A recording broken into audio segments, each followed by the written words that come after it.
I'm not deeply familiar with whatever it is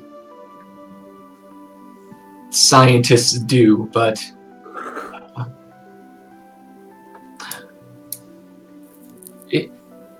what did you do when you examined Voltaire's blood? Yes. I was mostly looking for divine markers, which, in my case, included many comparisons to certain blood types that are known to be divine, as well as other blood types that are known to be heavily afflicted, let's say. Using Those that, of profane heritage, perhaps. yes, well A said. tiefling? Yes. My dear Horace's blood, I asked him for a sample. And from there I was able to deduce and make some tests to confirm the theories on its divinity. What did you find? Well, it's certainly of a, let's say, dark divine nature. Although it seems to, as you've just seen, not entirely act that way. I believe it just has some of its attributes of that blood type. And I confirmed that it's not entirely divine. It seems more of a profane affliction, as you said. So I believe that's the next step to take in the answers we want to find. Well, I'm afraid that I'm still afflicted by Zinna's magic, so I can't do much more work today, but there is one more thing I'd like to try. And I will pour out another little drop onto another slide, discarding the one that I already channeled energy at. And I'm going to try casting Diagnose Disease. Whoa. You think by the nature of channel energy that the sample that you have in the vial as well as on the microscope would have both been affected by the spell. Even if it was resealed in the glass container, would that be considered like a barrier between? No, not with channels. No, channel's just a burst. Okay, because we need to define like how thick a barrier prevents channeling, because that came up during the fight with Zinna. Yeah, so like a stone wall that is like a foot thick, as it would be in a dwarven throne room, that will stop a channel. Clothes and like barriers that are as thin as glass would not. Well, I guess my channel energy doesn't really interact with disease anyway, so if it was diseased, it wouldn't matter. Right. So I'll diagnose disease anyway. Not too worried about There's so much science going on right now. Excuse you, sir. This is religion. Disease or infestation, or any exceptional or supernatural effects causing the sickened or nauseated. Alright.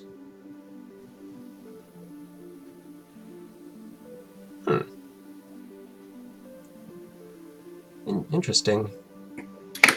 You would think that this is a touch range spell, but no.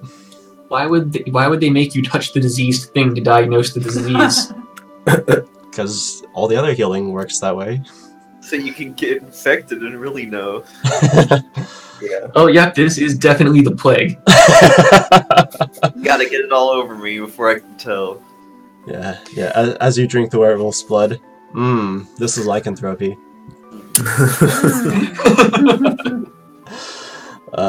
But no, in this little droplet in the vial, you do not detect any infestation or outright disease. Hell yeah. I'm clean.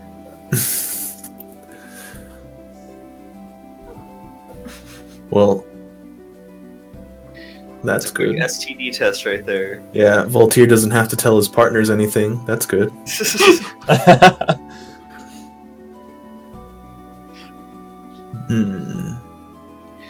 Yeah, and I will say, as you examine the blood further, you see in the undulating form, like, it seems actively xenophobic against things that are not black blood. You see there's just a speck of dust that came upon the slide as you're moving it around, and the blood cells, they seem to attack that speck.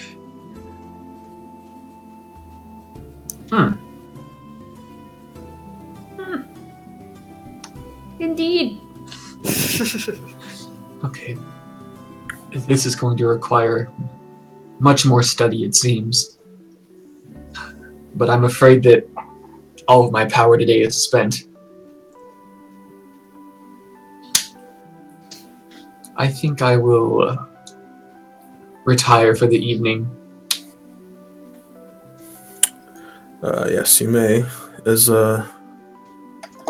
Would you mind if I fill you in as you take leave into your quarters? Oh, right. Sorry, that was rude of me. You've been wanting to tell me about what you had going on for some time now. Yeah. Is Voltaire there? Try listening next time. I'm here. I've been here the whole time. Yeah, he has been here the whole time. Yeah, just sulking in the corner, watching you. Watching us play with his blood? Yeah, I'm just leaning against the wall with my arms crossed, like, science. Science and religion. He's also like a religion. What is Voltaire? Exactly. Yeah, he's not down with any of this, really. Yeah, I don't want to think about anything. Voltaire, you recall that the clerics of Mitra cast similar spells upon much larger samples of your blood. Fuck those guys.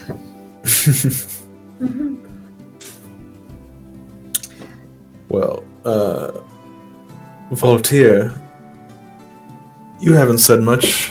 Maybe you'd like to fill in for her on our little agreement.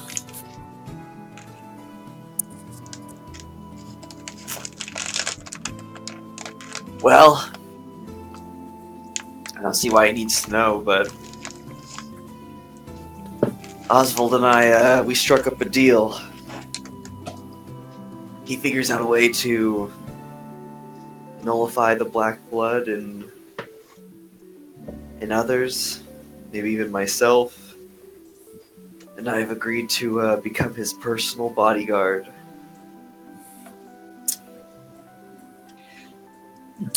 It's a job you seem well suited for, Voltaire. Yeah, well, I would be more than happy to aid Oswald in his study of your unique affliction.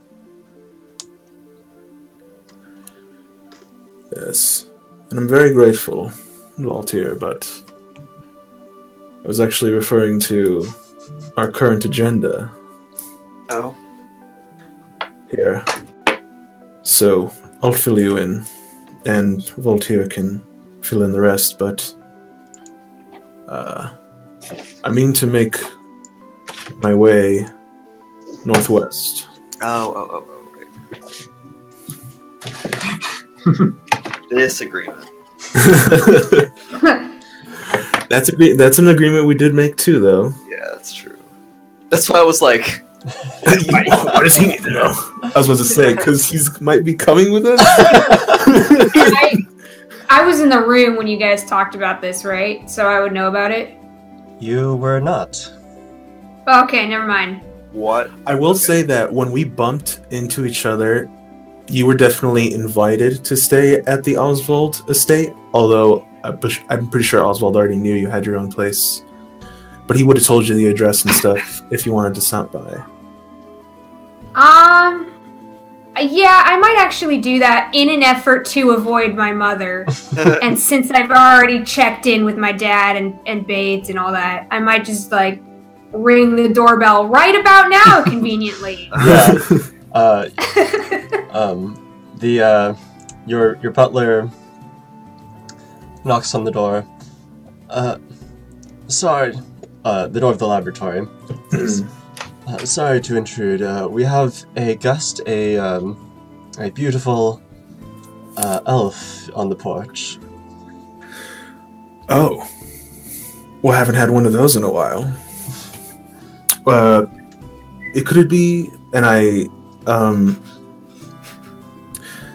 I'll describe Aldia really quickly to Horus. You hear aloud, "It's rude to keep a lady waiting!" Oh, yes, that's her. Please bring her in. Please haste. Aldia, you hear, like, of someone rushing quickly down the stairs. And through the very like snowy paned glass, you can see like the silhouette of a man like readjusting their suit.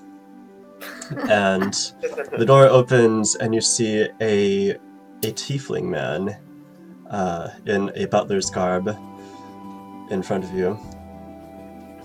Dapper. Quaint. Quaint was the word I was looking for. Absolutely. Alright. Apologies, miss. Madame. We were not expecting you. Oh, it's no trouble at all, no trouble at all. And I just kind of invite myself in. Start looking for the Oswald. Master's upstairs, this way. Thank you, darling. And I march ahead. Yes, and there you guys are, all together. Oh, yay! The most convenient of timing, I would say. Grand! What are you all scheming Well, for first, our next move? hold on. How was your trip? I mean... Wait, you were there when I gave the whole, like, spiel, right? That's right. She launched off on a huge tirade. That is correct. All of what she'd gone through. Oh, yeah. However, she is happy to recount it again. Yeah, she is happy to go through the whole thing, which I'm guessing one of you will probably cut her off. Okay, yeah. So No, just be like, yes, well, you know, it's a long story. We're here to talk about other things. Yes. Okay. So, I hope you had a nice...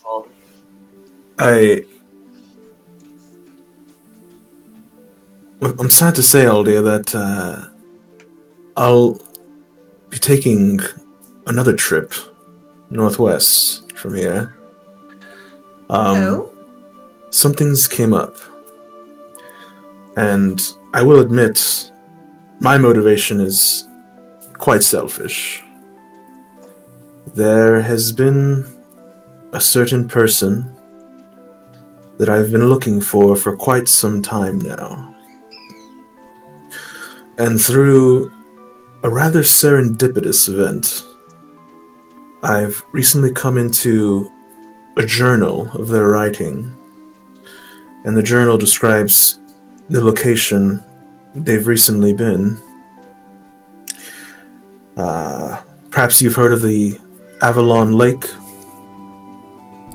northwest Have I heard of the Avalon Lake? Yes. Oh, okay. Yes. Yes. Of course. Well, the the lands surrounding there are quite eclectic, I could say. A number of sorcerers and young arcanists travel there to try to tame the wilds of magic that hosts there. And it seems that my dear old friend Vulcan, an old college mate, has gone there. And, well, Intriguing. the last time I spoke to him was near 10 years ago. And so, I made a promise to him that I mean to keep. And so, I wish to, preferably tomorrow, in the morning, leave immediately to the Avalon Lake. But that is not all that motivates this expedition. I've made another agreement with Voltaire.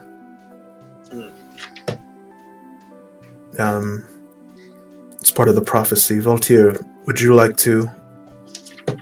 Yeah, it's true. Even though I'd normally help any honest person trying to keep their word, but along with that, it happens that Raylith has discovered that the sword that lies within the lake of Avalon has something to do with one of the prophecies that she's been studying. I think it's best if we check on it and make sure that it's not being messed with. It seems that, according to her studies, if that blade falls into the wrong hands, then perhaps it could mean some sort of terrible end. The wrong hands being the witches that are both our enemies. That's a likelihood, yeah. Although I'm unsure why it lies in the lake in the first place. Raylith said that it's bound there, but I don't know by what kind of magic. And I don't know if that's a magic that the barriers would be able to break. Would I know anything about this arcane bullshit, being a student of magic? Well, Professor Sarandrel. Yeah. Yeah. Knowledge arcane bullshit, please. Yeah. I mean, Give me that knowledge arcane bullshit. I mean, here it comes. Oh. Well, as a matter of fact, you have heard of it. You are aware that a mere couple millennia ago, the reason why the sword, which you're pretty sure he's talking about, the sword Excalibur, is at the bottom of Lake Avalon, is because when King Arthur Hawking concluded the battle against the God King Rogerus Orsul, the final spell he did with the sword, combined with Ears, the Gavel of Law, it created such a powerful explosion that the land itself was like hollowed out, and then over the millennia, rainwater and just water has filled up that land where it used to be. Damn. I inform folks of the lake history Like, in a very professorly manner. how long ago did this happen? Like a 2,000 years. Yes. Oh, that's a long There time. you go. Long time ago. Well, if it's been 2,000 years, then maybe this sword doesn't need to be checked on, because it's been doing pretty good so far. Well, if the prophecy is saying that someone's going to try to take it, maybe now's the time to check on it, eh? Aldia, you know that over time, magic will fade. Old protections need to be upkept, lest they wither away. She says, nothing in this universe is constant, everything fades. Fires die, so does magic. If someone hasn't been keeping up this protection, then prophecy stands to fulfill itself now. Alright. Well said. You've proven our point then, Alia. That's where we're headed next. Excellent, and I shall accompany you. I hope you're not too tired of traveling. Don't remind me. How is Swordbeak, by the way? Well, I was actually expecting worse from a chicken. Why does he lay eggs? What? It laid an egg. A very large one. Were you aware of this? Is this where eggs come from? Oh no. Christ, in a handbasket! Nobody told me!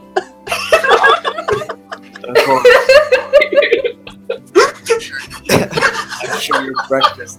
I see you must have skipped biology. Imagine where the opulence where eggs come from. I'm sure your breakfasts have always become prepared.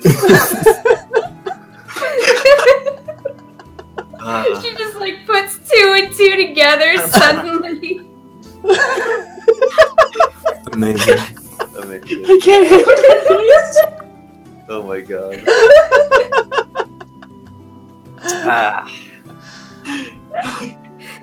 Oops, I killed Tyler. Oh, Tyler's dead. I'm fucking dead. Well, that's unexpected, I suppose. Swordbeak's, not a rooster. Mazel tov. This makes me suspect that... this makes me suspect even more that one day he'll find the friar to be his fate. Her fate, now.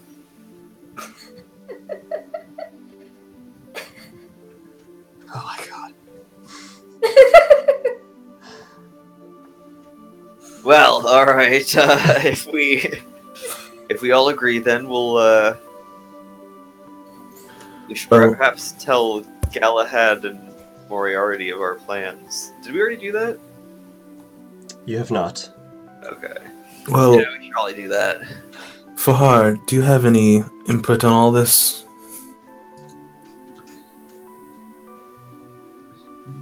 The sun's gonna be there, he's fine.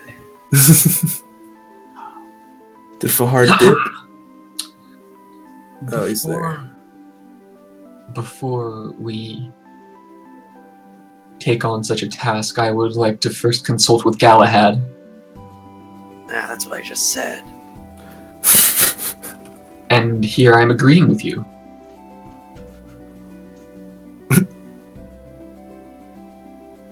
Alright, fine. Good. It's settled then. Is anyone doing anything right now? I will say, I am still afflicted with this loathsome curse from Zinna. That's right, you did want to Oh, yeah. Me too. Shit. Now, Galahad called in a favor and Can that be had a friend of his. Can that be transferred in any way to us? Is it contagious? No, it shouldn't be able to travel from myself to you. Though by means of divine magic it can be passed from one to another. What about Aldia's traveling friend? What I now? didn't say anything about that. Oh, true. You don't know shit about that. No shit about that. I don't left know that We don't know anything about Alia's sex life. It's true. out. Anyway. This curse is stifling my magic. Normally I would be able to handle it myself, but I'm afraid with my throttled connection to the divine, I may need to seek help at one of the local temples. If this issue can be resolved by tomorrow, then I would be happy to accompany you, but if you'd like me to be there, we may have to wait until we can find a way to cure myself of this curse. Ah. Yes. Well, do let us know if there's anything I or the rest of us, if they're willing, can do. Well, I plan to, tomorrow go to the temple and perform my morning prayers. Perhaps some of the other priests and priestesses there would be willing to use some of their daily atonement of divine energy to help me.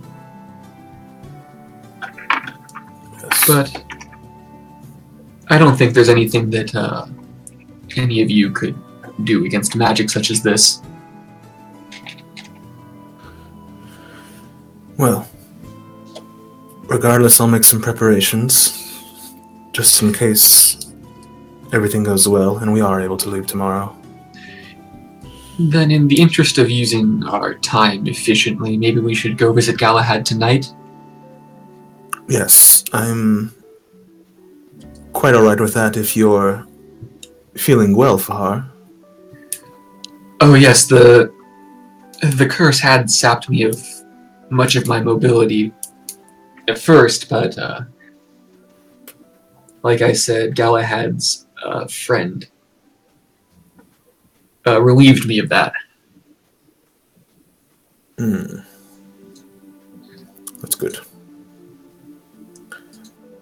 Well then, what time is it in the day right now? It's still like around 3, 4? I thought it was 4 when we started experimenting. Yeah, it was 4 at that point, so now it's around 5. It will be sunset within the next couple hours.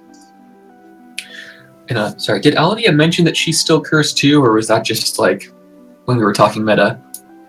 Yeah, no, she mentions like, oh yeah, me too. I should get that fixed. I will offer to Aldia, if you'd like to wake up at dawn tomorrow with me, you could accompany me to the temple, and perhaps they could help you with your affliction as well.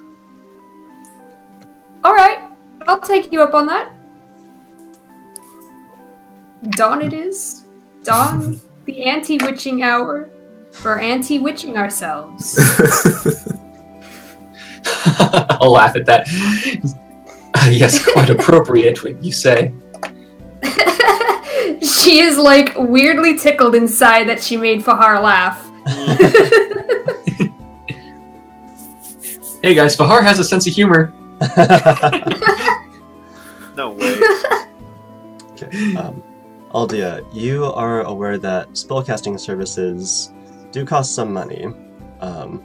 For Fahar's case, since he is a member of the clergy, like, they will heal him for free for these kind of things, but for you, since you don't go to the temple very often, you'll probably have to pay some money for that. I mean, she has money, and she's aware. Dad's gonna shut off the account, though, pretty soon. And by dad, I mean the GM isn't going to keep giving me free money. Wink, wink, nudge, nudge. Once they cure me, I can use my magic to cure you. Oh, okay. Interesting. Okay. I mean, I'm just like, I have money. I'll figure it out when we get there. Cool. Alright, so what are you guys doing next? Going to Galahad's. Yes, let's. Alright, as a whole group, you guys march over to Galahad's place. So none of you except Vahar has seen this before. It is... Let's go to the map.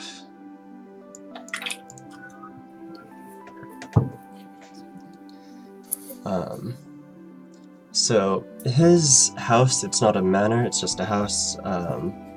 It's not this sprawling place with huge lawns and stuff and lots of slaves. But it is very, it's a very regal look for a house. It's composed of stone, that Aldia, you can tell this was stone imported from outside of Kodencal. Pretty swag. And it is a couple stories that you can see. There is a on the doorway, it is mahogany wood with various cast iron rods across it, just keeping the structure of the door together. Very sturdy door.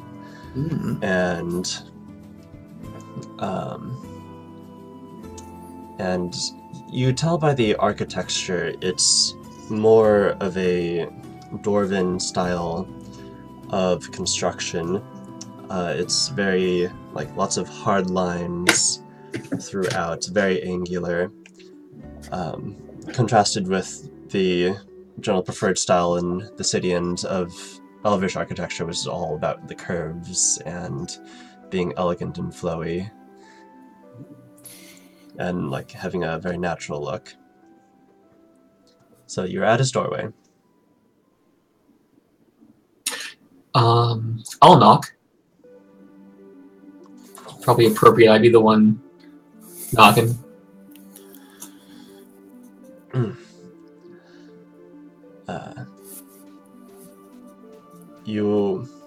You just very faintly hear muffled steps inside as the eye slot opens up, and you see it's Arthur there. Well, rather, you see the eyes of his squire Arthur. It says, "Oh, Vahar, you're back with friends." Yes, I brought company with me this time. Is Galahad available right now? Yes, right. Forgive the mess, but here, come inside. And you're... As he lifts up the heavy bar barring the door and leads you guys inside. On the inside is kind of a Spartan decorations. It's very functional, everything in here. There's no pots and plants in the hallways. It's just a couple paintings here and there of mainly of Bahamut and religious scenes, important parts of the history of that religion, and further in you hear the sounds of hand-to-hand combat. And yeah, so Arthur, when he opens the door, you see he is drenched in sweat. There's a sheen over his body. He is wearing he's barefoot. He's just wearing a pair of training shorts, just black linen over his lower body, and he leads you guys to the main hall, where you see there's Galahad and Boris and Lionel, the two tieflings, and they are both fighting Galahad hand to hand. And so, Aldia, you've seen this before for Galahad. His body, half of it is completely covered with tattoos. They are beautiful artistry of dragons moving with clouds shimmering magically across his skin. And as you guys approach, he commands them to halt. And they address you guys. Oh, Fahar. It's good to see you're out and about. I'll say, no, don't stop on my behalf.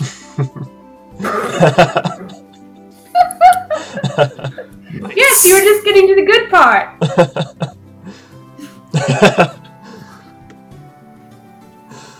Well, it is a good time for a break. And, like, they are all similarly sweaty. Like, you see that Boris and Lionel have, like, some very early signs of bruising on their chest and on their face a little bit, of getting beat up a little bit. Question, Oliver, how does this curse interact with cantrips? You get one cantrip. Are you fucking kidding me? Well, I'm... Okay, fine, I guess I'll use it for this. But, as he approaches me, I'll say, Here, just let me... And I'll, prestidigitate the sweat and grime of his training away.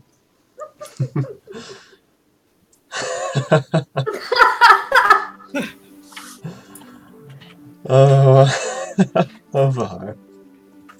So, What?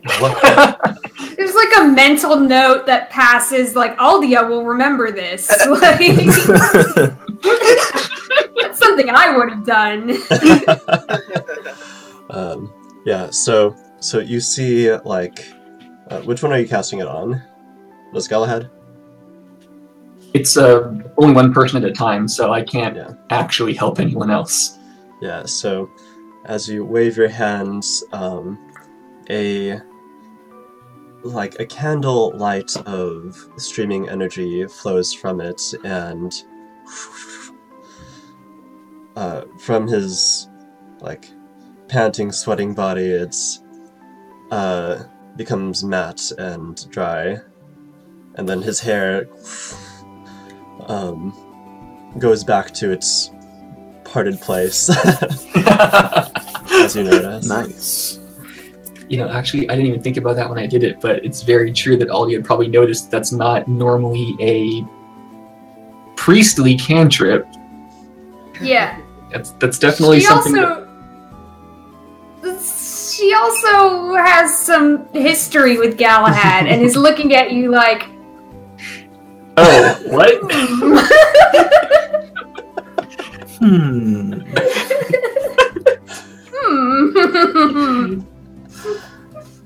Go on. Go on with this encounter. Anyway.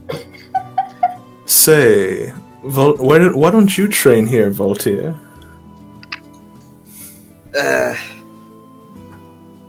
If they're willing to use weapons, maybe. They're using, like, practice weapons, aren't they, Oliver? No, so it looks to you that it's just been hand-to-hand combat and grappling. Yeah, I'm not into that stuff. But do they follow the warrior's path? They very well could follow the warrior's path. Because that's a deal breaker for you if they don't. That's true. Yeah. Everyone I fight's gotta be on the path if they're honorable. So Boris, with his shocking red hair and little horns. So Aldia and everyone else. Yeah. The two companions that he was wrestling before, they are a pair of tiefling twins. Oh, these fuckers. So the first one has, like, long red hair, like like fire red, with 2 black horns coming out from his forehead. The other one has like shorter white hair, kind of medium length, and his horns are antlers. They go out and then out and back. They have many scar. Actually, no, they don't. They don't have any scars at all right now. Oh, They were healed. That's right. So beyond that, it's hard to tell that they are tieflings. Beyond that, just general. There's a tiefling facial structure of how like the jawbone and the cheekbones sit, gives them like a little bit more of an alien look. But beyond those, they look like normal humans. Normal, very fit humans. So it says, well, Valtier, you're looking well. You have more swords how's this it time. going? It's been a while. You guys getting sweaty with Galahad? Yeah, we do that a lot. Oh, alright, you don't have to say it like that. You three aren't the only ones getting sweaty. Oh, okay. I'll see myself out.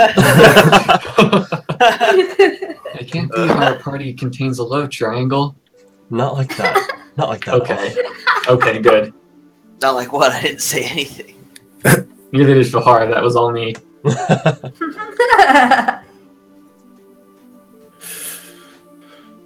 well then, I hope you've had a...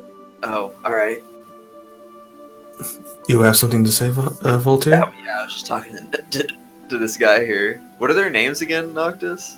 Or, goddamn it, Oliver? Noctis. Calling you. Oh, yeah. Which one am I talking to? Do I know? The red-haired one you're talking to is Boris. Boris, how do you like your new life in Kohalu? This is way easier, man. Yeah, I bet. Compared to being a slave? Yeah, I'm sure. Yeah, I get money now and food. It's great. Yeah, you like that freedom? Pretty nice, huh? Yeah, he just asked us to, like, sit around and guard shit. So, no problem. Ha, nice. Alright, well, cool. Good to see you. Yeah, and you know, make some structures and stuff, but that's easy. Sounds good. How's your bro? He is, like, stretching from the exertion. You can tell that Lionel is not particularly inclined to physical activities. Oh. Like this, he's a bit thinner than Boris, and you can tell by like the bruises on his body that he got like thrashed. Alright, for sure. He says, "Well, you know what? For the most part, it's great. It's great. I really can't complain." Yeah, I would hope not. Because, you know, we saved you and all, so you complained about it, it'd be kind of a dick move. Anyway, I think Oswald is saying something, so I'm gonna go listen to him really quick.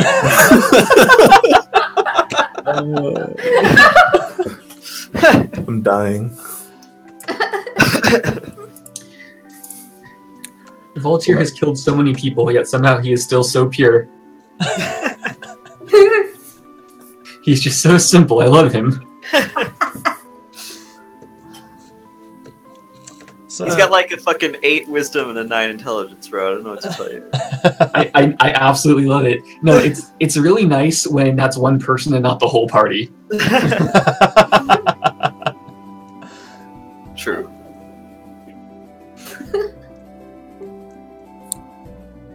Well, I'm seeing as you've all caught your breath. Let's we have some news to announce.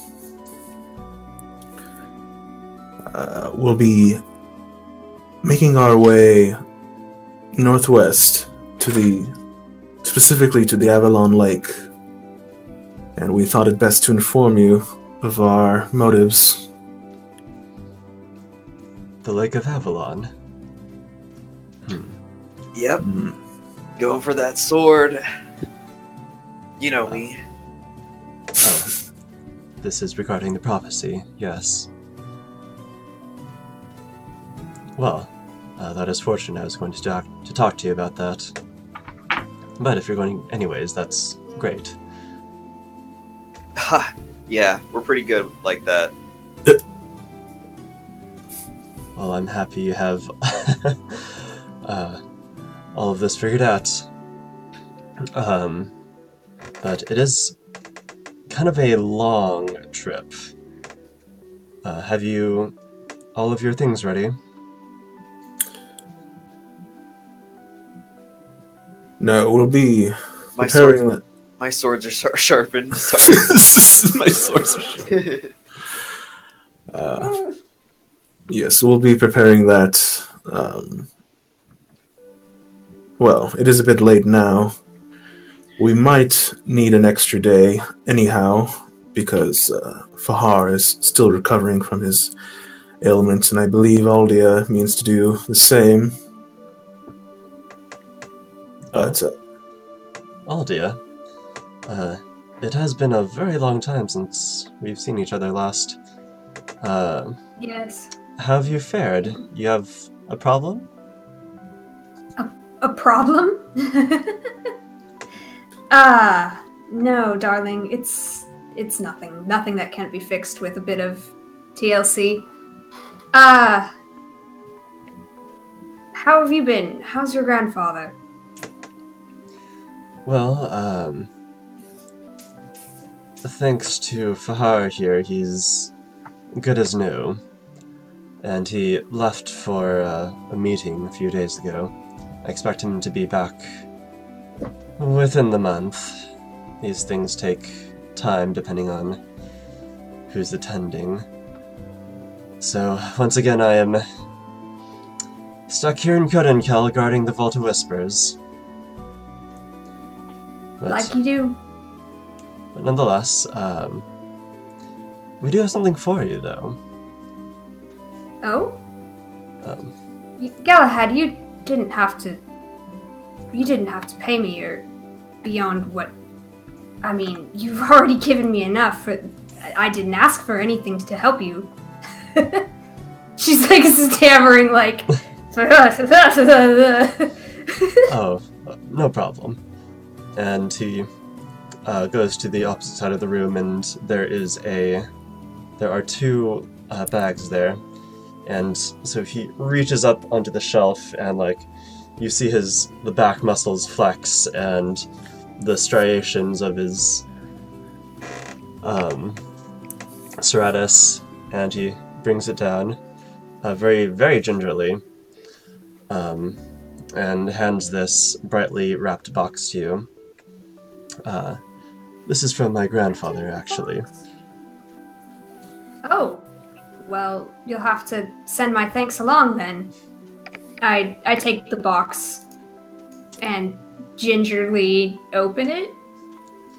Yeah, so inside you open the box, and sitting on top of a bed of velvet is a little crown, a little tiara. Ooh.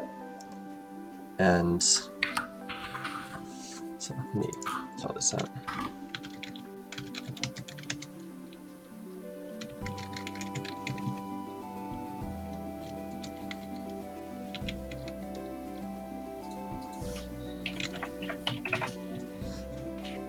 So this is the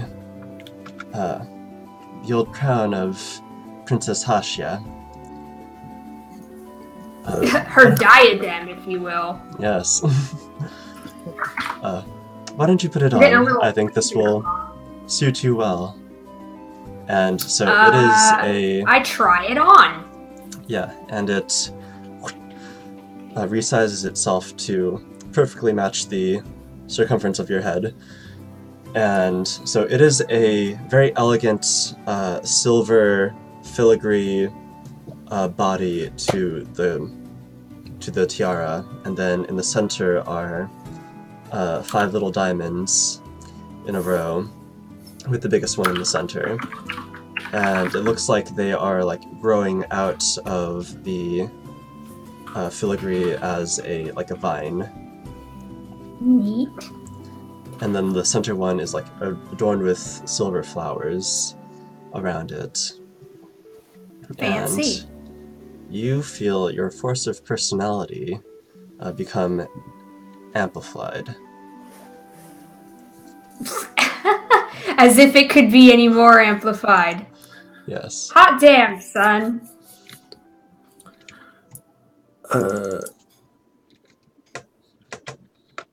Aldi already had like a +2, or no, a regular circlet of persuasion, right? And now this one's just like a level higher. The circlet of persuasion is a different item than this. Oh yeah, I think it's only for, yeah, okay. And that is in my bag. I don't wear all my things all the time. That'd be tacky. Fashion tools.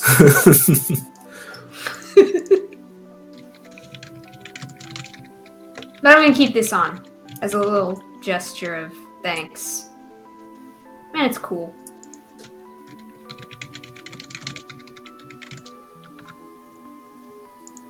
It's cool. It's cool.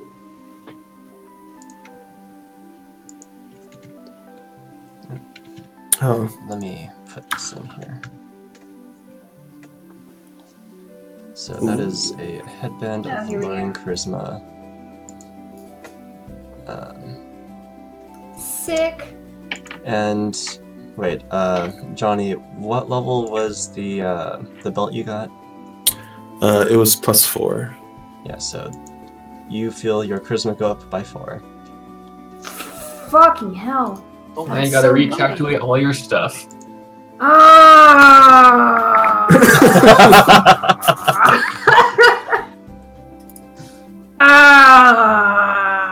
Let me open the thing. Okay, I'll do that quietly in the corner. But yeah, I again kind of emphasize, like, you really didn't have to do this. Thanks, and like, you know, if you ever need anything, like, we cool, we Gucci. Glad to help out. All that stuff. Nice. He looks at you in marvel of your beauty and says, No, if you need anything, let me know. I kind of like think about taking it off, and then I'm like,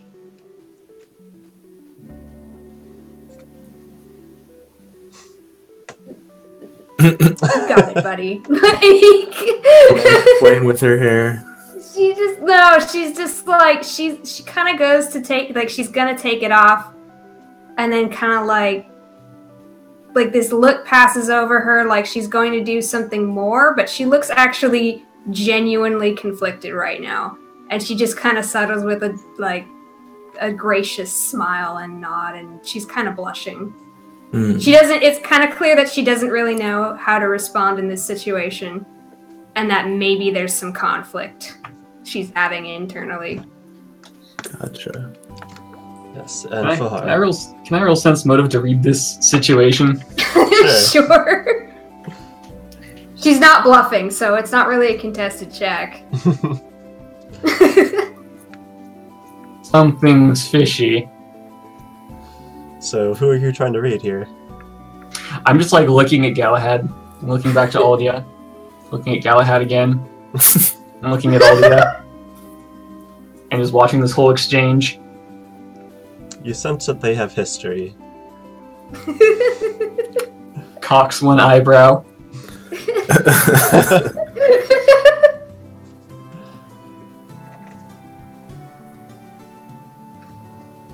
I'm not going to say anything though. I just wanted to. Of course. Yeah, you sense there's something there. Or perhaps something was there. Well, this is a conversation for later. And But Har will remember this. And then his attention returns to you.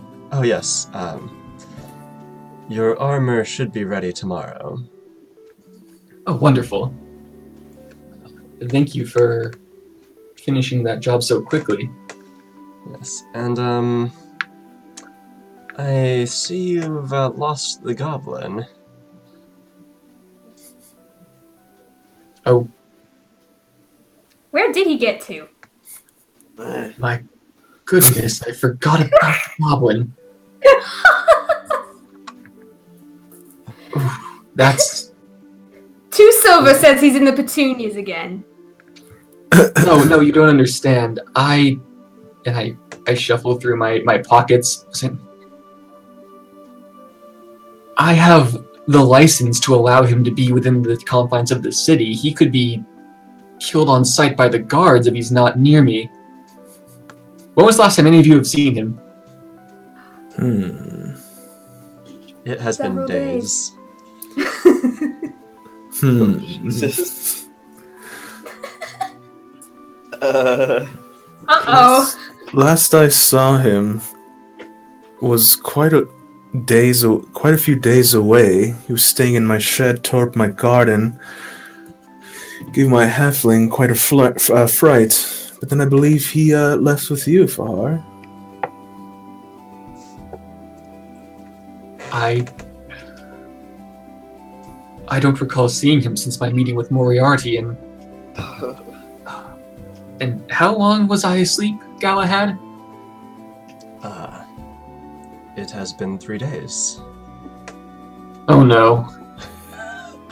None of you have seen him in the last 3 days.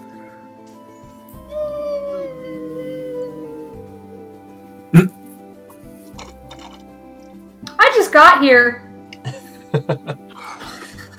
Well, suppose we'll have to do some asking around. Perhaps if he's still causing some sort of trouble at your manor, your attendants might have seen him? Oswald? I'll ask, but I've been at the manor quite recently. I think it wouldn't have slipped by me, but I'll ask. Maybe we should check the local jails. Perhaps he's behind bars somewhere. That's being optimistic, but yes. It truly is. I doubt they would waste space in a jail cell for a goblin, but it's strange. He's quite a convincing fellow when he wants to be. Maybe he's doing all right for himself.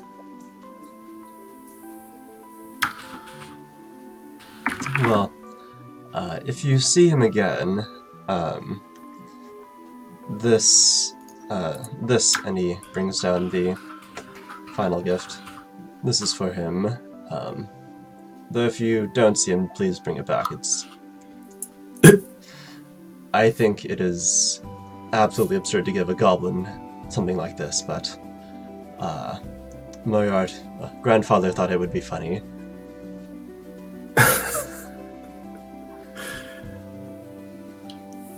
Amazing. So.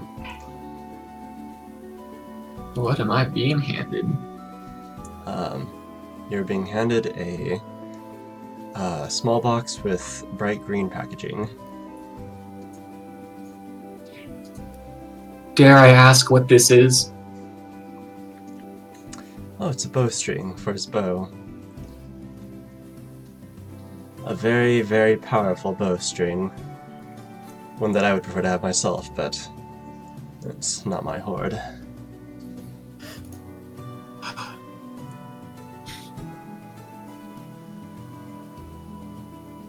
This...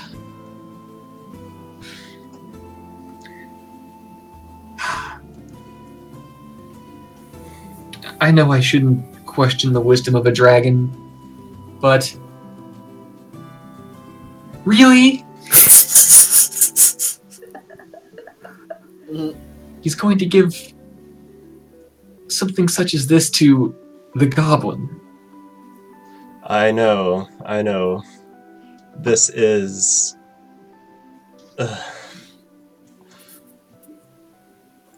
Well, when you collect such things for so long, I suppose eventually you want someone to use them. And if if the goblin is pointed in the goal that we want, I suppose it would probably help more than hurt. True, I was able to get him to play along with us by promising him the chance to kill somebody. Yes, and he puts his hands on your shoulders. Now, Fahar, I'm trusting you to have control of this goblin that we are giving this absurd treasure to. I think I would rather face Zina again than make such a promise. But I will do my best. In time, I'm afraid you maybe do both.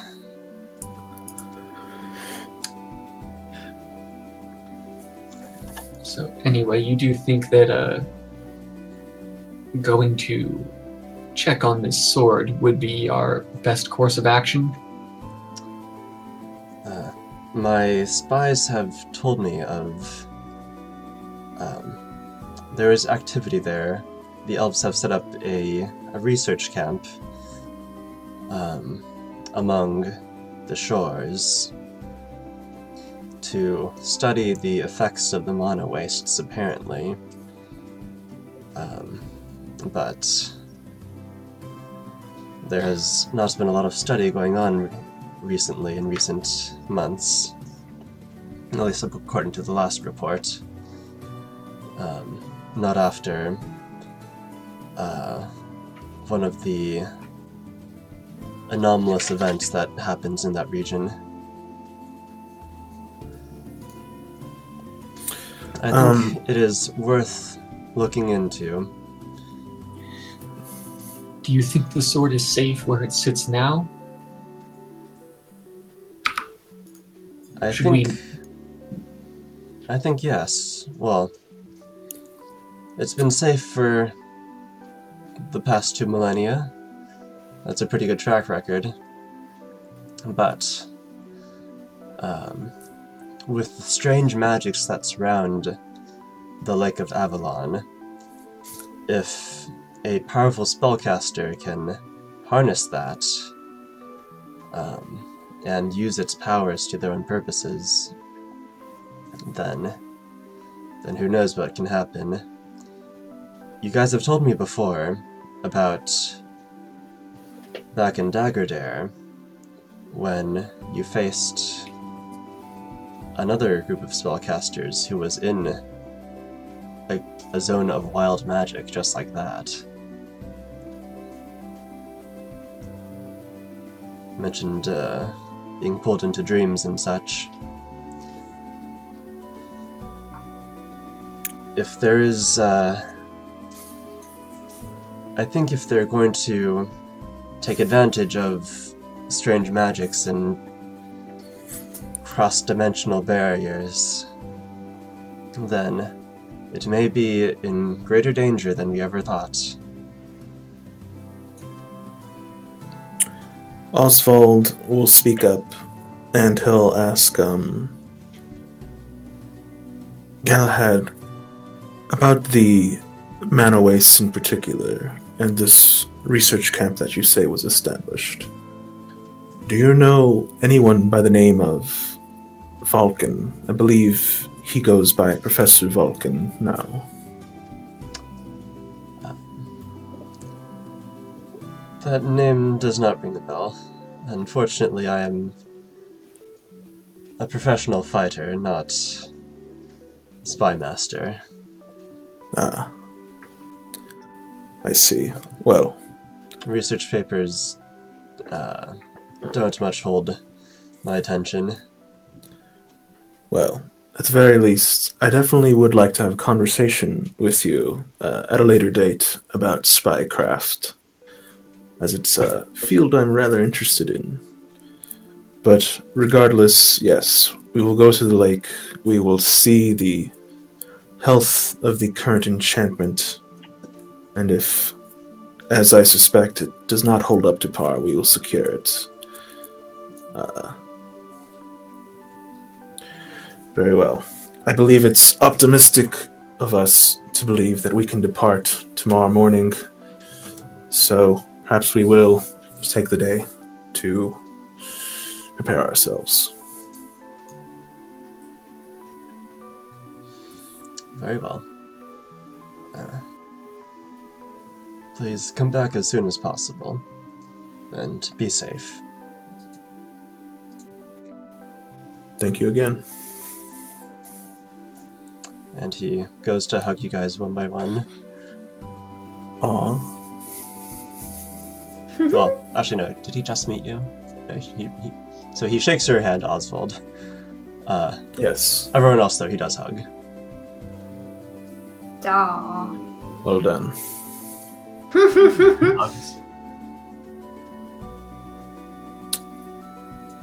I'll say as we're making our way out, I'll put an arm over Fahar, and I'll say,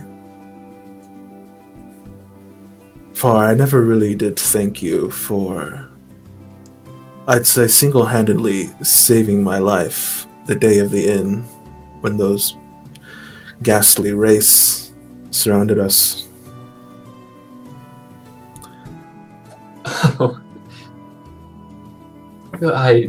I hadn't even thought of that. I didn't really expect any thanks. You're quite welcome, but I was merely carrying out the will of my goddess. Such creatures have no place in the world, and I have the power to banish them. Yes. It is your duty, but it's an action I won't forget. And if Oswald were to look at Fahar, does he have any rings on his person? On his fingers? I don't believe so.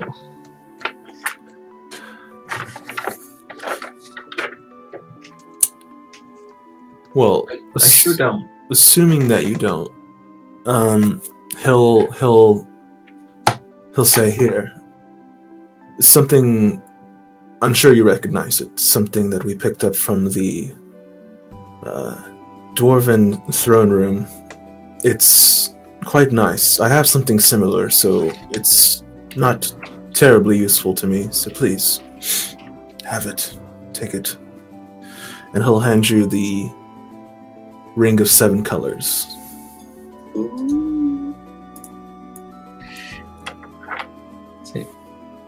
Oswald, this is so kind of you. No. Consider it a favor for a favor. I don't, hope you don't mind me saying this, but I don't like owing people much. I like to pay my debts. Even as small or out of the way they may be. I understand, Oswald. You do strike me as that sort of man, but I do want to make it clear from this point forward that I will never expect payment for anything that I do that is made possible by the powers of Sarenrae. It is merely expected of me that I aid those around me with her gifts. Any wounds of yours that I might heal, any magic that aids us in our travels, know that I am merely an instrument of will of the divine. He gives out a pretty loud laugh. And that's just like you, Fahar. Well then. Come now. You'll need your rest, and we have preparations to make.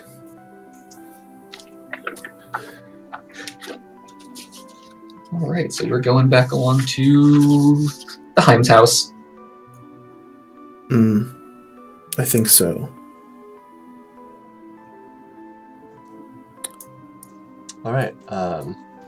You get back in time for dinner. Is Aldia going to her place, or is she tagging along? If you invite her, which I'm guessing you might when she's like, well, guess I'll be hitting the dusty trail. Oh dear. Yes? Well, first off, I think I've rolled for this, Oliver, but I'm pretty sure I know... Do I know the status of her family?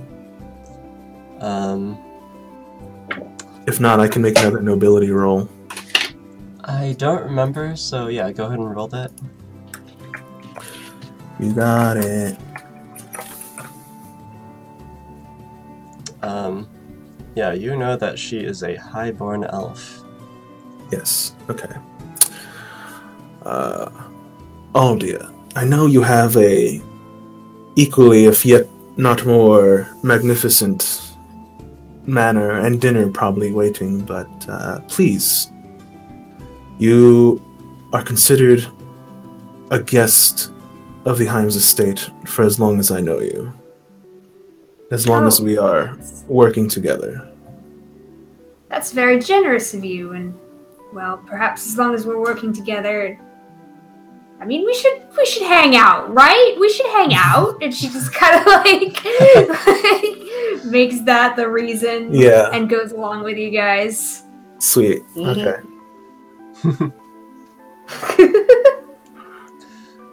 All right, so you guys, as a big old group, head over to the Heims estate,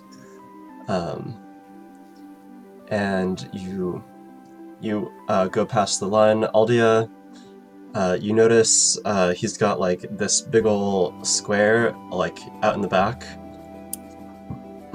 being currently excavated. And there's a halfling guy working there, kind of like middle-aged for a halfling, and as he's like working on this land and getting it like really flat, he waves and greets you all. Master Heims, welcome home. Thank you, Dungar. Are things going, well? Yes. I am making my house.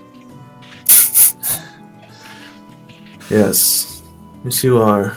Well, be careful. And, don't get yourself too dirty. Of course not. Has Horace fed you? I have not had much today, no. Alright. Well, I'll tell him to get you something after dinner. Thank you, Master. And I'll head inside. Master Heims having company again. How wonderful. Yes, I hope you prepared enough. I'm sorry to drop this always on you, Horace. Oh, I had hoped for a big party. I do miss our parties, you know. Yes. As I look towards the kitchen, meat pies today. Well, of course.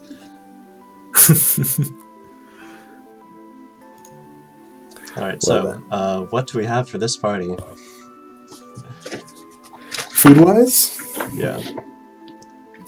I'll say he prepared some meat pies that if you're once you dig in to buy it, you can probably tell it's some lamb-filled pies with diced carrots and peas. On the side, you have a nice kind of light potato salad with not any kind of thick sauce, more like a light vinaigrette with some light greens in there as well. And he served it all with some white wine. Johnny, can you please not make me legitimately hungry when you describe these? I have to. Like, this is what we're eating.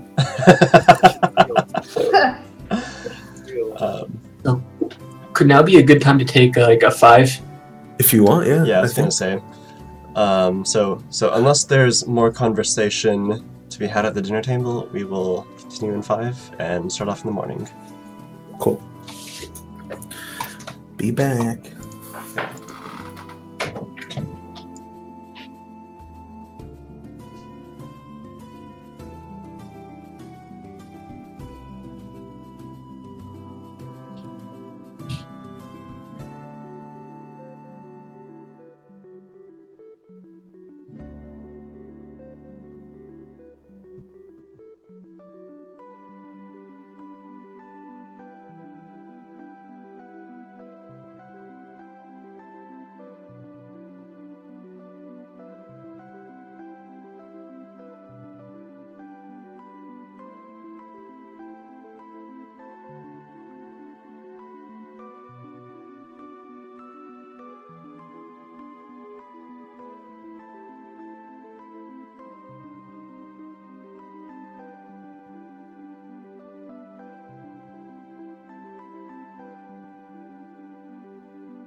working on my spell loadouts.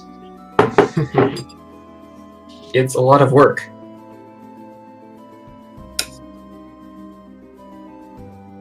We're playing a spellcaster again. No, that's why you play spontaneous casters. No, I'm kidding though. This kicks a lot of ass. I can like do things. Like just in general, I can do things.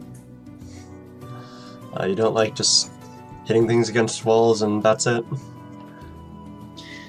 It has its charm. I can't imagine ever like playing a fighter or something though. God.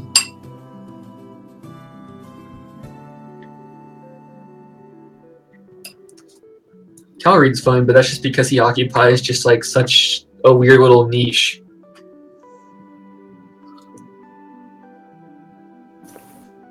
Back.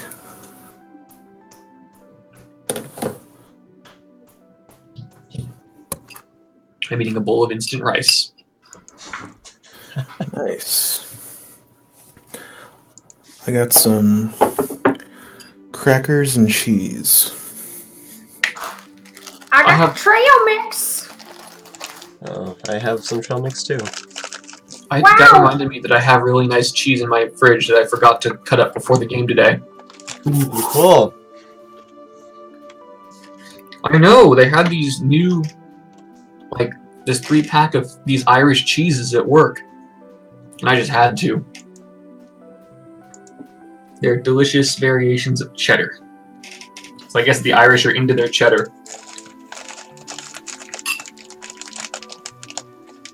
Katie, is it true?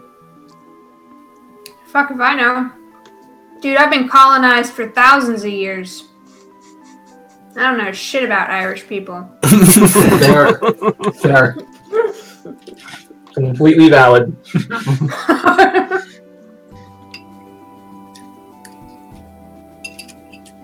What's up with all young Galahad? Galahad was really into Aldia for a while. And, like, she, like, it's like the one person she doesn't, like, she has a friendly relationship. She doesn't really want to have sex with him. Ruin a good thing.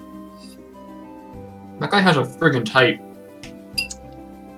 Yeah, Guess so. He does, yeah.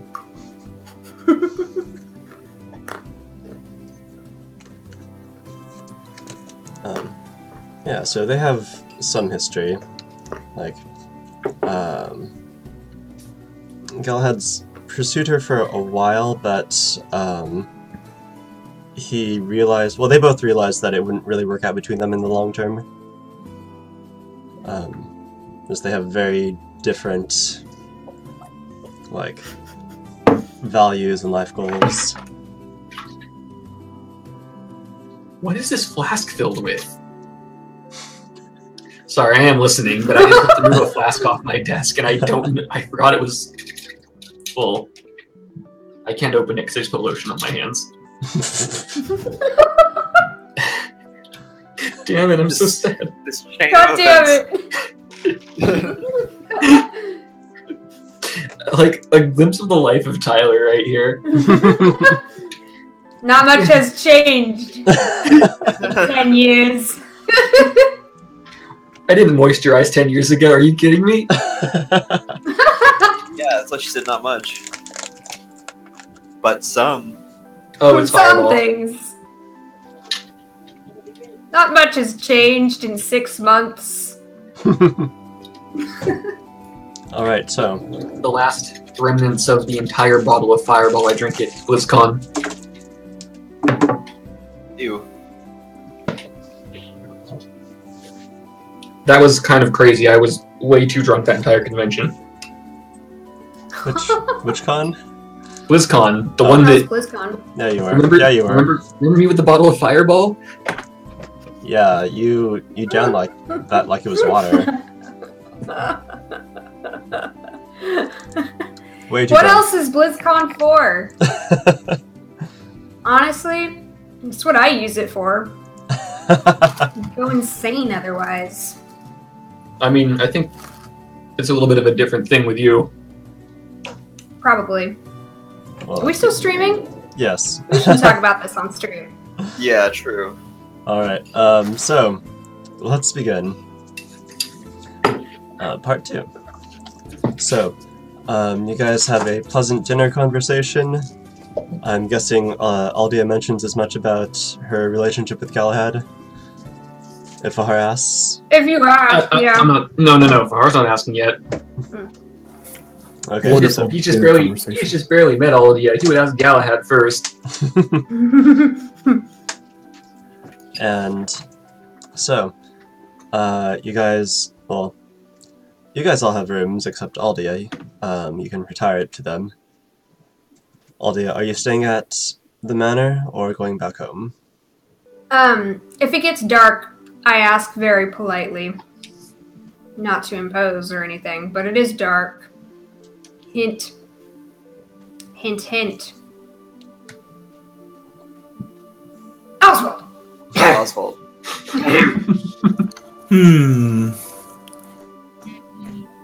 Well, the house hasn't been this full in quite a while. I mean, if you have the room. I do have the room, but I'm a bit embarrassed by its condition at the moment. Please, let Horos prepare it first. It's the last guest room, but yes, I'd be more than happy to oblige. Cool. And I'll tell Horos to, if he could prepare the room for our elven lady.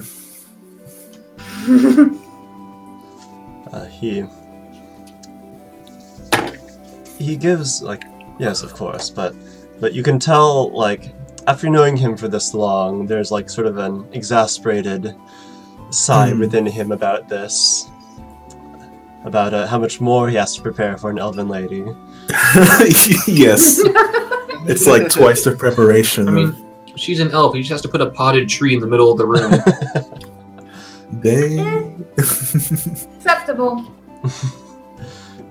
Yeah, so you go into the room and there, it's a nice, pleasant little guest room. There are like freshly cut flowers and some potted plants that have been placed on shelves and on the desk. Mm-hmm. The blanket has been like folded very nicely with like at the tip you see like it has been layered like an onion of like to show how many sheets there are that you can choose from. Excellent. I'm assuming the thread count on all these sheets is suitably high as well. Of course. One of Aldia's hidden talents is running her finger through it and immediately knowing the exact thread count. Oh, absolutely. I'm an elf. I can feel every single one of them. Yeah. You could also smell, the room is a little bit musky from, like, has not been used in a very, very long time. Like, you can tell from the remnants of this entire floor that, like, no one has been using these rooms at all until very, very recently. Interesting. Yeah, so, like, are people still up? Because I don't sleep.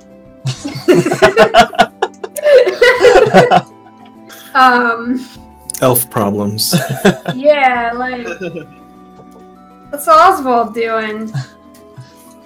I'd probably be having a conversation with Horos immediately after he prepared your room. So you see him probably somewhere on the second floor or first floor having a conversation. And no, I don't interrupt and I don't eavesdrop.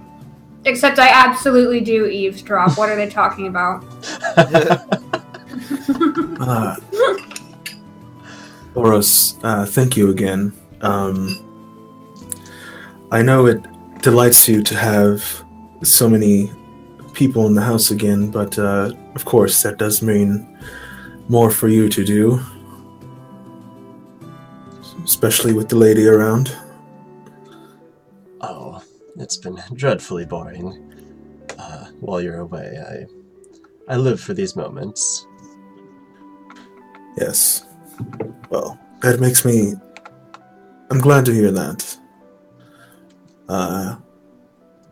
And again, I've said this so many times, but I always hope to hear a different answer.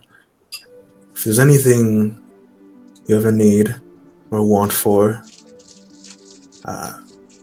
you know my ear is always open. I'm an old tiefling, Master Himes. I want for little, but I do wish that you would settle down and take better care of yourself. Yes. You have aged terribly beyond from what you were.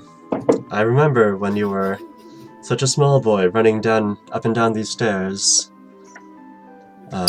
when your father was still around, making such a ruckus, putting holes in the floors with your chemistry. Yes. I will try, Horus. This line of work is not good for my health. I've realized after all these years. But I believe what we will accomplish soon, this trip that we're going on, will bring me closer to those goals.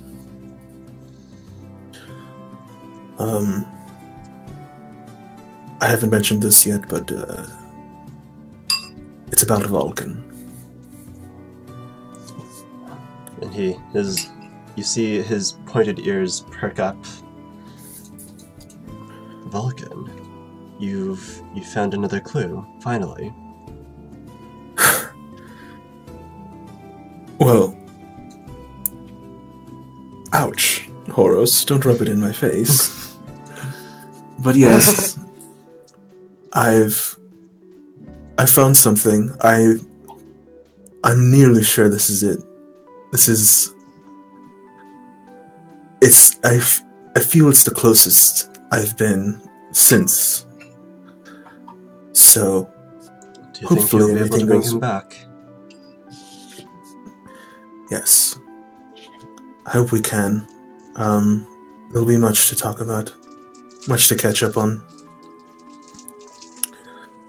But, well, hopefully everything goes well. As Oswald kind of looks towards the floor in a moment of small sadness, but quickly recovers and says, well, don't let me keep you waiting. I imagine Dungar is hungry? Oh yes, Dungar. I suppose I should feed him sometime. But, do you need any help for the preparations?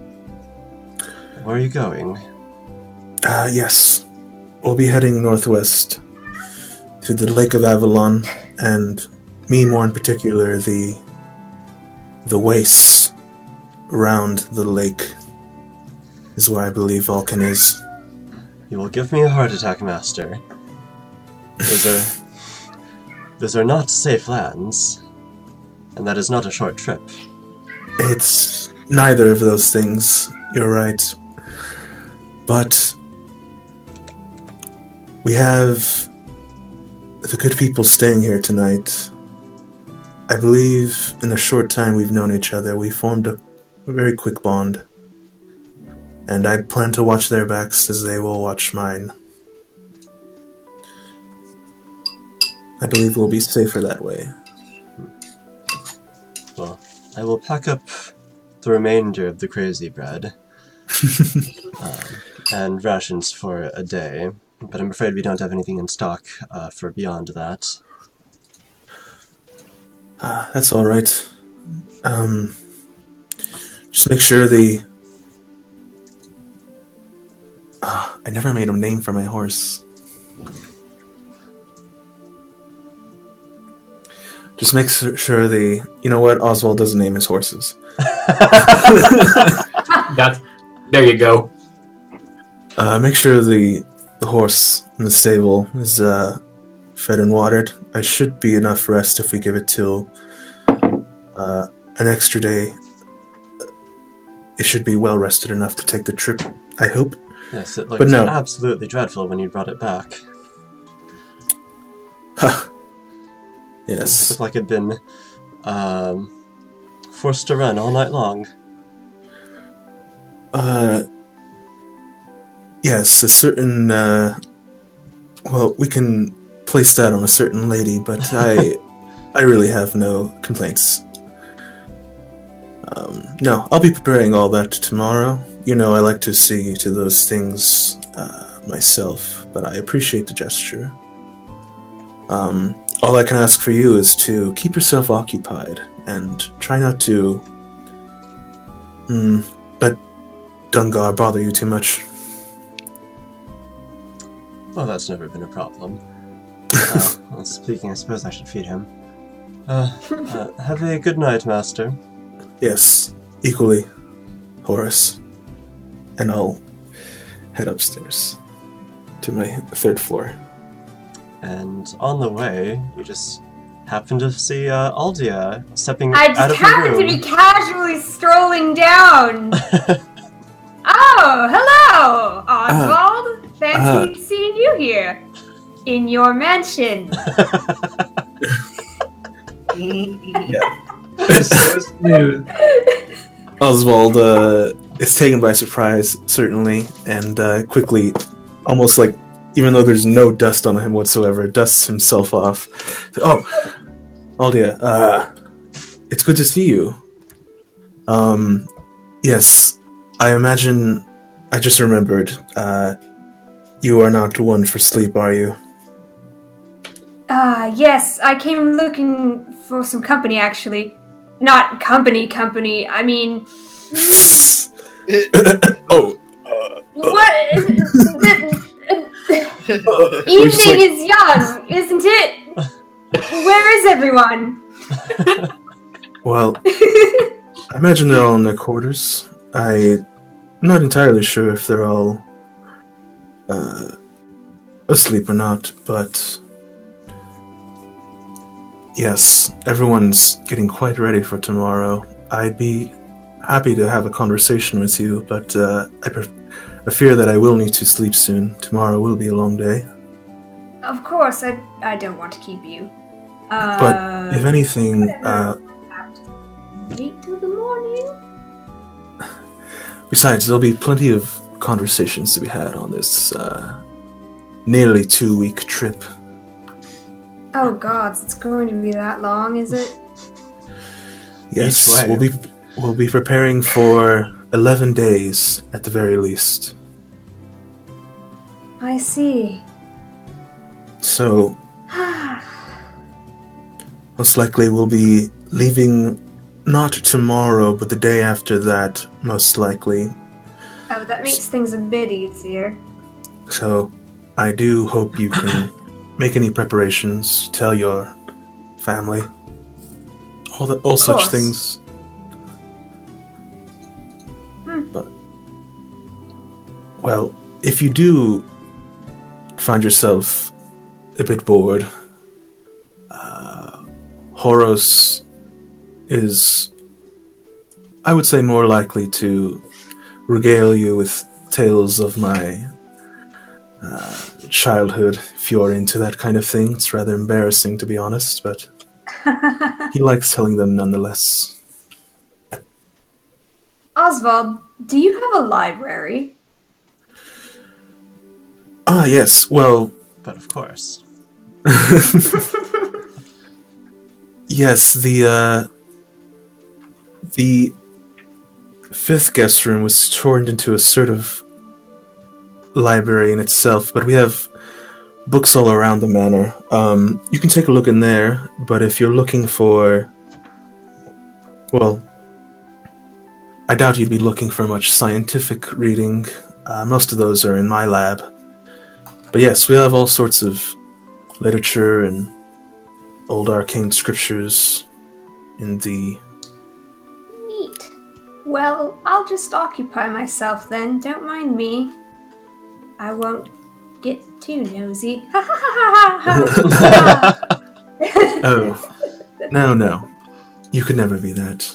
Alright, well, enjoy your night. And you as well. Yeah, and I'll... I scurry off to the place he said. And so inside this library, you find not a whole lot of research materials and not a lot of literature in the traditional sense. I am looking for saucy romances. Yeah, that is what you find. I expect Oswald will have some. Yeah, in fact, that is the majority of this library. Good. You see, like, there's like the classic literature at the front, where like you go into the library and like that's the first thing you see. But then like all the other shelves are all manner of romance and steamy adventures. There are sections where it is entirely in woodblock picture form.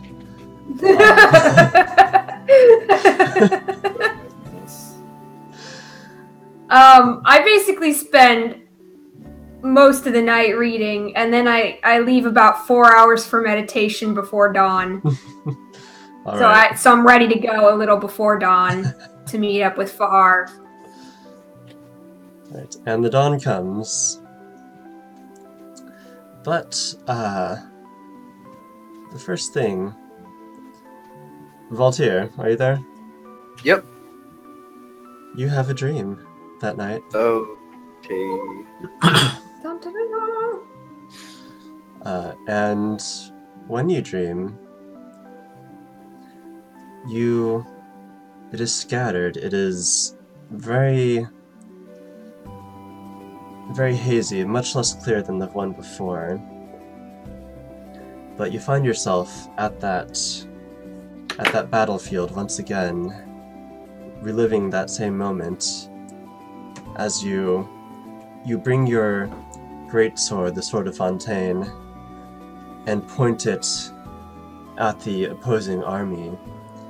Your generals howl out instructions in a language that you don't recognize. And you watch as the waves of these strange creatures obey and charge. There is bloodshed everywhere as hundreds of men and warriors die by the second.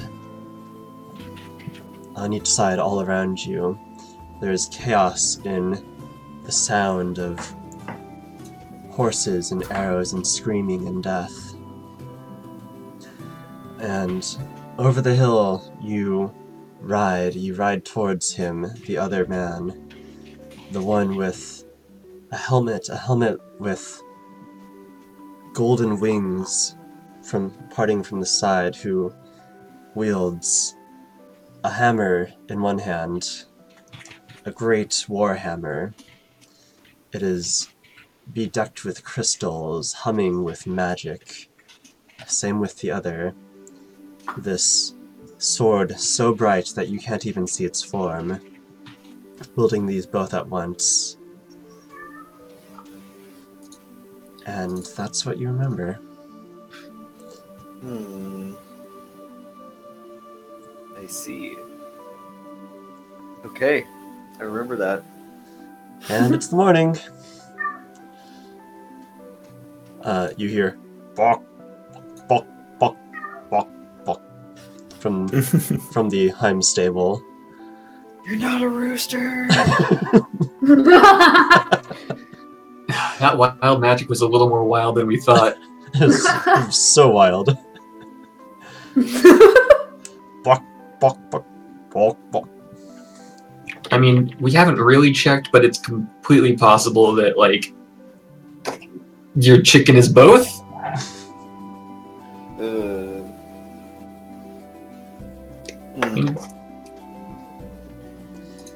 So, you guys have your morning preparations.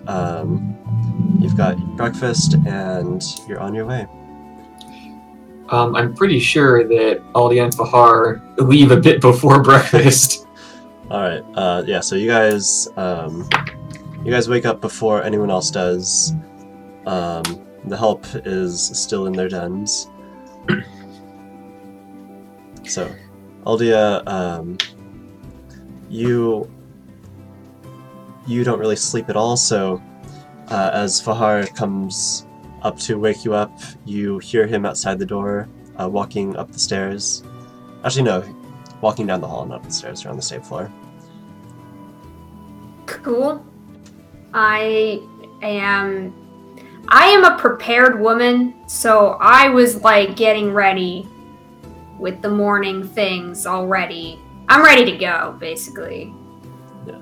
I like answer the door. I'm like ready. Right, let's get our uncurse on. Kinda.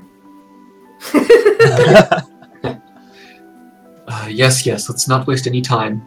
Hopefully we can be back before everyone else wakes up. Alrighty.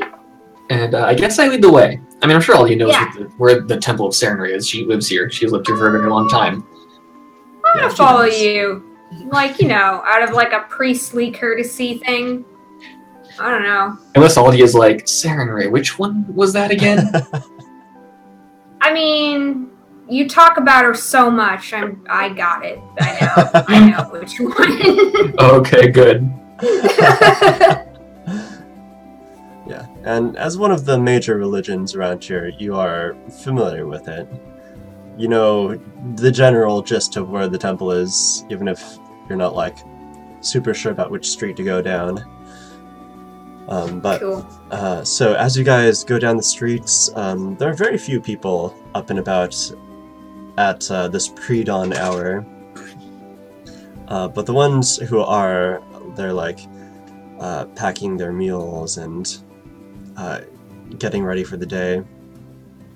As you walk across the streets, Aldia, your presence is well noticed by the general townsfolk. Kind of as, like, you're kind of used to catcalls and, like, just people being aware of your presence, but, like, now it's kind of just stunning.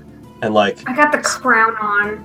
Yeah, and, like, so this guy across the street, he is walking and, like, he sees you and just doesn't say anything, just keeps his eyes on you, and then he walks into a building. It's like, fuck! Oh, jeez. That's gross, I suppose. Does this happen to you often, Aldia? Not quite to this extent. I think this is the crown in some part. Maybe I should take it off.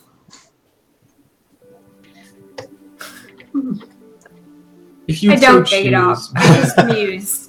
I just muse about taking it off. And you guys reach the Temple of Serenray, which, unlike any other temple around here, is in full swing already. We're morning people. The religion of morning people. That should just be the tagline of the temple.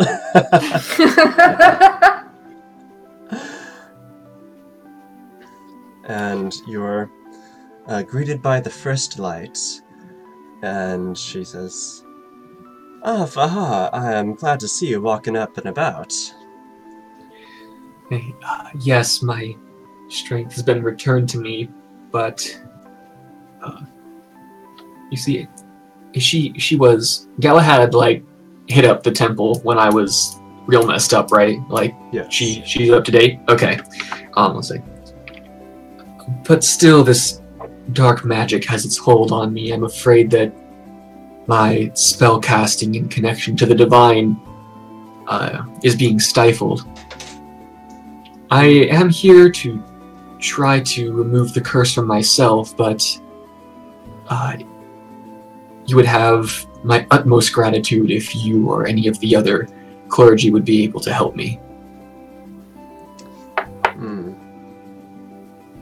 Now, I have prepared a little something for you. I'm afraid our other brothers and sisters are otherwise occupied. But let's see what we can do. Let's see what we can do. And now take a seat over here. I do so. And so she leads you up to the altar at the front, this sunburst dais, and you sit cross-legged in the center of the sun, and she goes in front of you and reaches out her hand onto your forehead. Her globe of an afro begins glowing brightly with golden light as she incants the words of a prayer that you know quite well. And she casts Remove Curse, which I have to look up once again. You just make a cast level check that has to meet or exceed the DC of the curse. Okay. Let's use my dice tower for that, because I have a dice tower that I never use. Yeah, me too. Like, who plays D&D in person anymore, right, guys? I do on Fridays. I wish I did. So you feel it.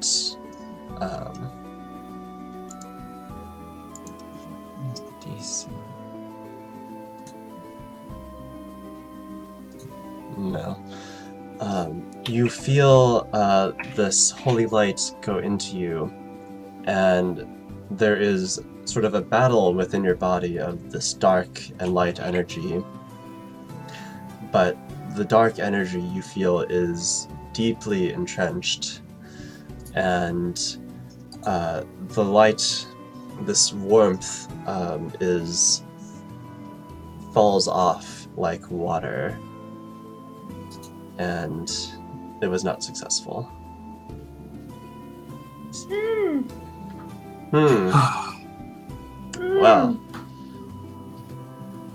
Well, that's unfortunate.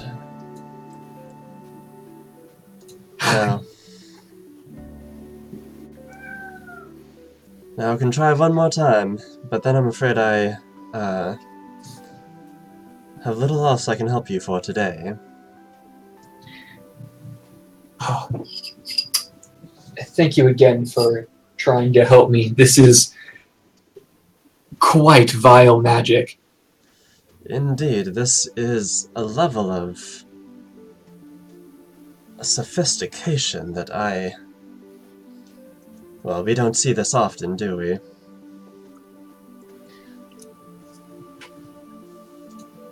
Alright, let's see.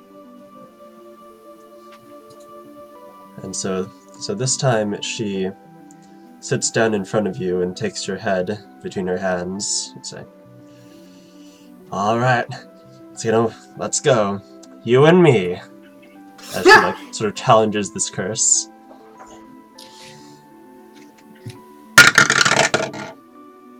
Oh my god, it's a 4 again. Okay. Stop using the dice tower. 2 4s in a row. And nope, same effect.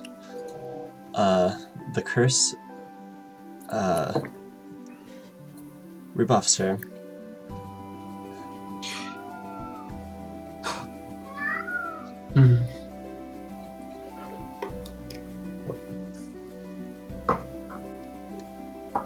Regardless of the fact that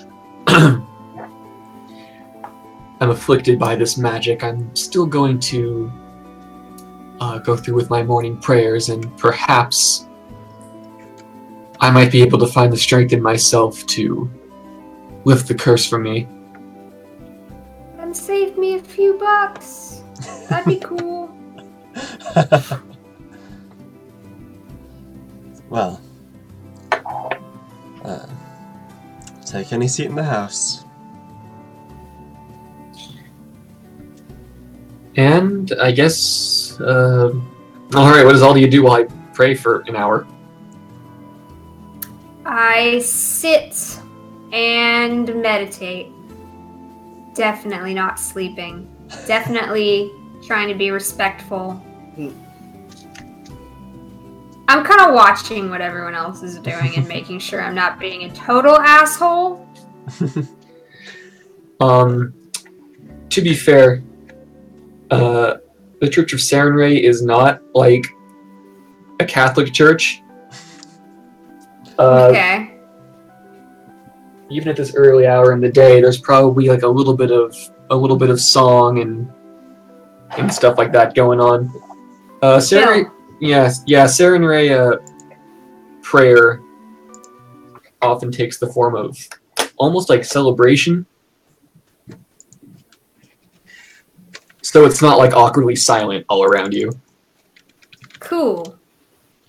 Then I just look my Sunday best. And, yeah. Alright, well... Groove quietly to people's songs. So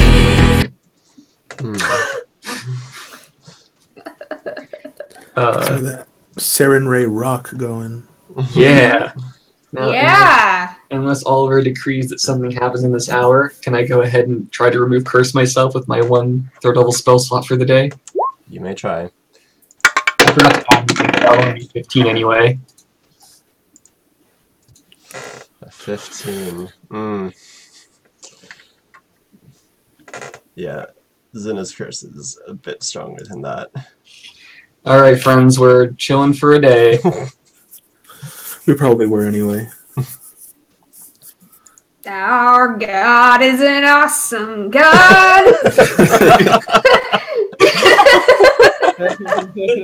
Beautiful. Alright, well... I will bid farewell to the First Light. Thank her again for her attempt at helping me with this curse, and I guess head back to Casa de Hines. I pay someone to remove my curse before we leave, seeing as Fahar was not successful. Like, well, this sucks. How much will it be, Doc?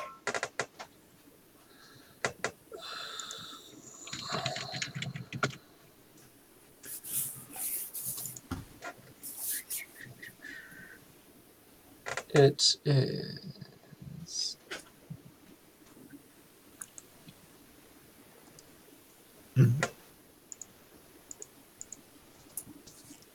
There is a formula for this. Ooh. Which... There's now... Which is not on that page, alright.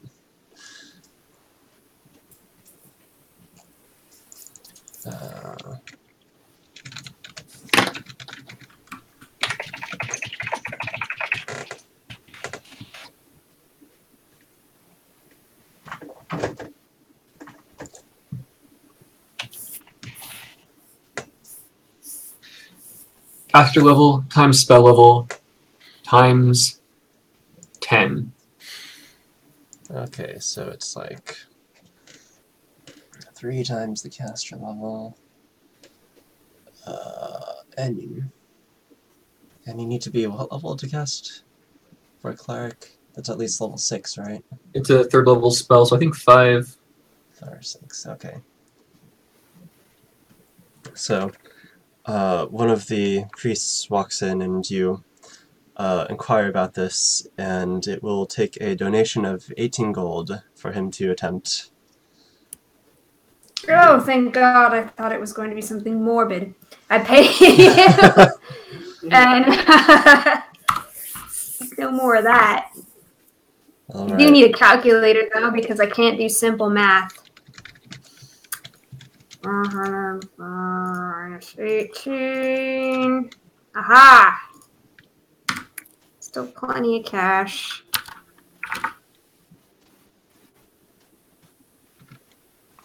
Oh, finally. Okay. Oh, So, he brings you to the dais, and he does the same sort of enchantment breaking prayer that you heard from before on Fahar. I'm like, fuck, it's not gonna work. He's doing the However, same shit. you feel that the curse on you is of a different caliber than the curse on him. And you feel this lethargy, this sloth in your mind come apart. Your vision clears now. Like you gotten used to it in the past week, but now like you can see much more clearly in terms of your mental acuity. Oh, that's good. That's some good shit. That's some good Saren Ray shit. Sorry I doubted.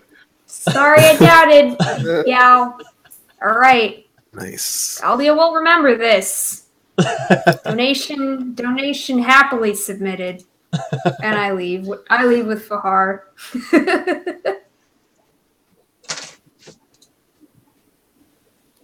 Alright. So you guys head back to the Fahar, the Himes residence. They are well into breakfast. The Fahar residence. Yeah, no, he has no residence. He is a... Fahar is technically homeless. Yeah, Fahar is a hobo, though not of the particularly murderous kind.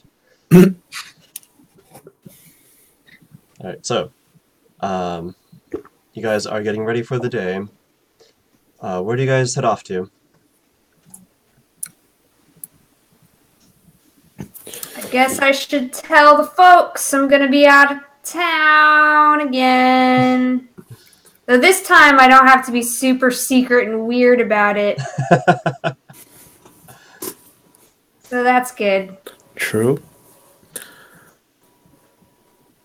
I don't have the ladies on my ass this time. I am going to tell my dad that this involves the what's their faces? The Varias? Was that their name? Yeah. Yeah. I'm going to tell him, look, just trust me. You don't need to worry about me. It's involving some shit. You know how it is. It's just catty bitches doing our thing, whatever. He crosses his arms and narrows his eyes at you. And he tells you, crush them. Holy shit. I'm just like, oh my god, yes. Like, I have such joy that my father approves of this action.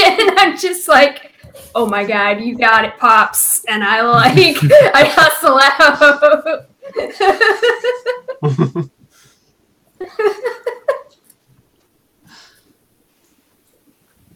Nice. Alright, cool.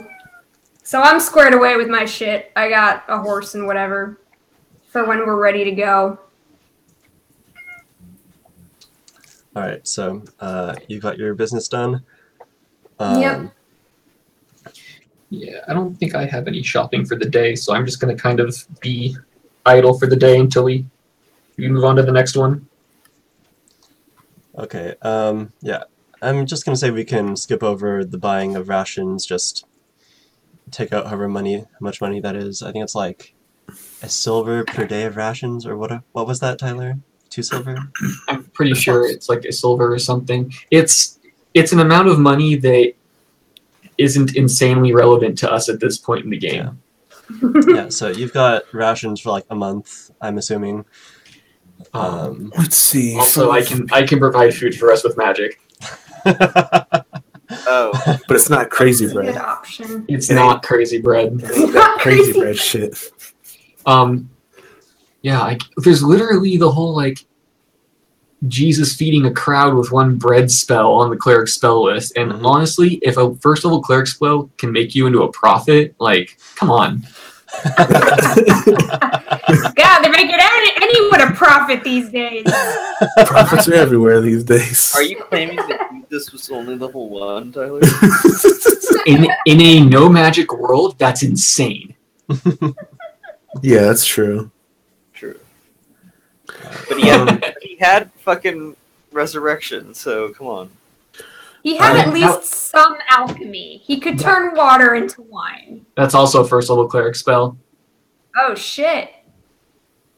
And that resurrection was probably some kind of OP racial ability, let's be real. That was definitely a racial ability. That was some celestial stuff. Yeah, there is one thing I want to do today, though. I forgot, because this is only a second level spell slot. So I still got that. But at some point during the day, I want to talk to Voltaire. Oh. Hold on, Oliver. Have you thought about this yet? Because I don't want to drop this on you if you haven't thought of how you want it to play out.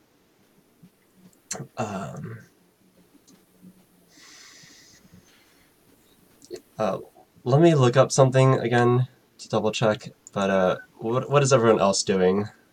Why do I feel like I should be in on whatever this is? Well, you will be in on it because I mean, I'm gonna ask you. I will say that after I went to go get rations for everybody, because I'm kind of leading this expedition, so I feel responsible for getting all the rations. I'll go by the I forgot his name, but the dude who stitched up my gloves to see if they're ready. The tailor, yes. You go to your favorite tailor during the day. Yes. He says, Master Oswald, welcome back. Did we name him Oliver? I don't remember. Probably. He has a name. I don't remember it right now. Okay, that's fine. Whatever. He is Mr. Taylor. And it says, yes, this was a very challenging set of gloves here. The magic, however, seems to be very sturdy. Mm. So I believe it should function just as well as before. That's all I needed to hear. Great work as always. And I think I already paid him. Yeah, I already paid him. No, thank you. And I hope your day is well. Yes, do you need any other clothes or anything else? Do you have anything for the desert? The desert? Oh, you want, lightweight, very long cloths to cover yourself. Yes, we have, linens of that nature. No problem. Yeah, I will make that transaction with him. Okay, I think it's like, we'll say it's a gold. Sure. Thank you. And so, anyone else? Oh, wait. Oh, my God. This is totally important. How did I forget this? Oh, boy. What can it be? I will spend the... I would say we did it before or after. I went to go get supplies. It doesn't matter. But I will spend an hour or two, maybe even 3 hours in town, maybe the town square where there's a lot of criers and the newspapers are handed out, basically the rumor mill of the city. Yeah. And I will confer with the people. Have you seen a goblin? Have you seen the goblin? Have you seen this goblin?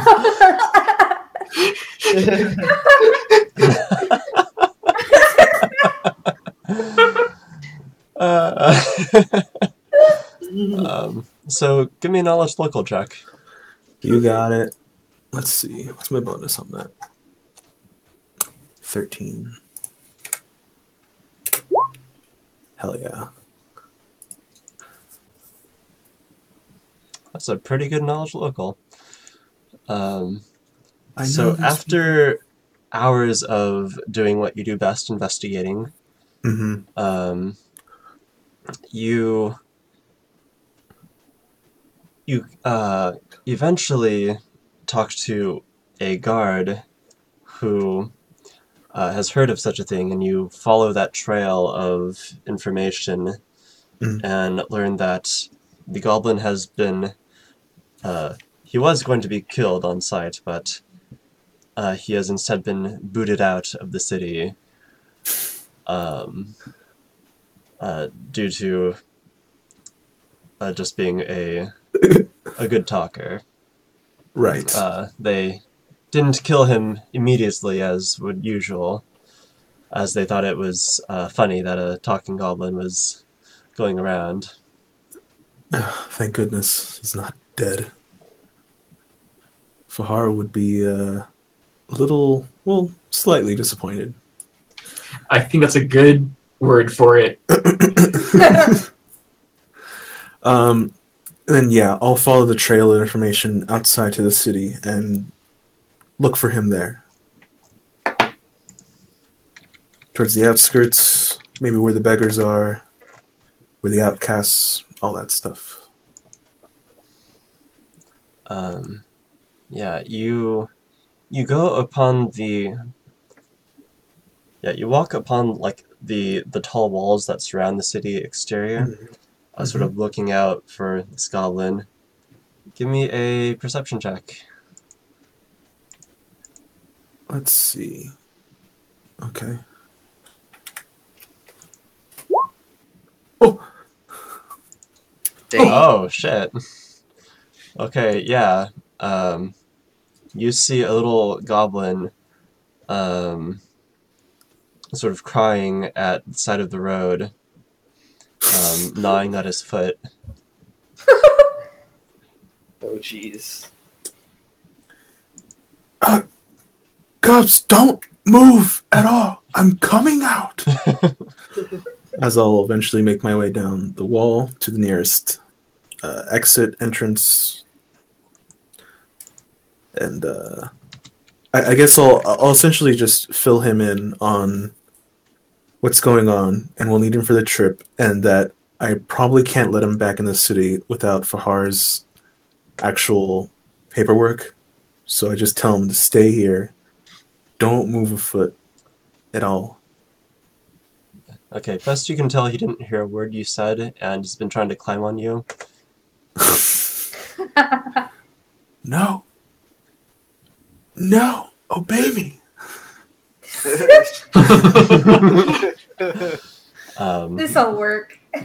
But after like a few minutes of repeating yourself over and over and over again and getting him off of you, he gets the message and sulks in a corner. Okay. Yeah. I guess I'll go back to the estate for where I assume Fahar made his way after the temple. Well, I think I would have saw him before breakfast, so yeah, back to the estate. I'll need his paperwork. Okay. So you guys find yourself meeting up in the middle of the day after you've done your errands, and you are at Oswald's residence. You do whatever you do in your downtime. Next day. Sweet. So am I not doing my thing with Voltaire? Oh, yes, yes. Let's not forget that. Alright. Go ahead. Where is Voltaire during the day? What's the lad up to? He's shadowing Oswald as his bodyguard. Yeah, exactly. Mad lad. Oh, he's doing that. The Mad Lad. All right, that's Voltaire's new name. I like that.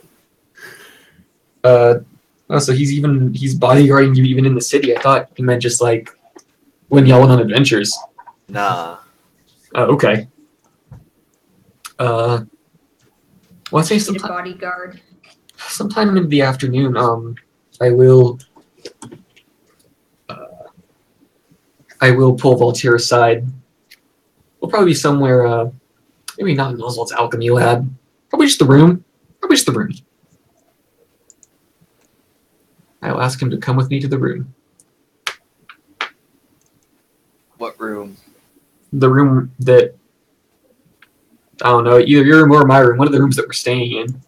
Oh. I guess it'd be weird to invite myself into your room. So. Yeah. Yeah, Go to your room then? Huh? We're going to your room then? Yeah. Some place where we won't be bothered. Got a text message. Look, Fahar, I see how you look at Galahad, and I don't think I want to be involved in this. Well, I kind of look at Voltaire, just like kind of glare at him a little bit, annoyed, saying, "Trust me, Voltaire, you have nothing to worry about."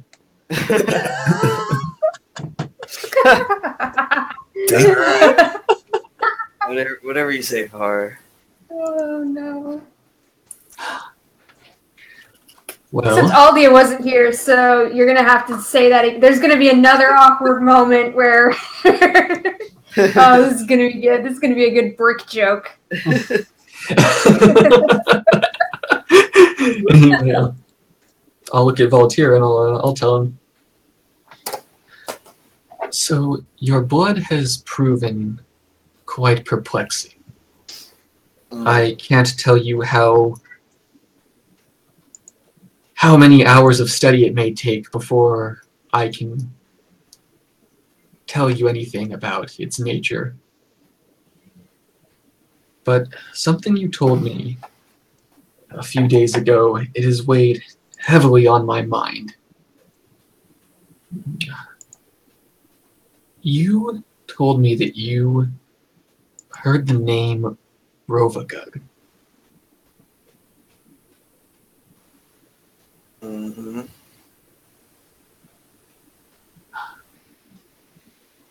Tell me, how often do you hear his name spoken to you? I mean, not often. I mean, Fontaine, Blade of Fontaine brought it up once or twice.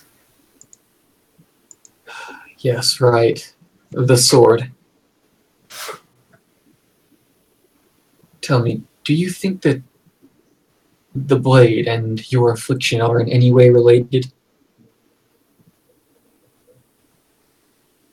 No, I don't believe so.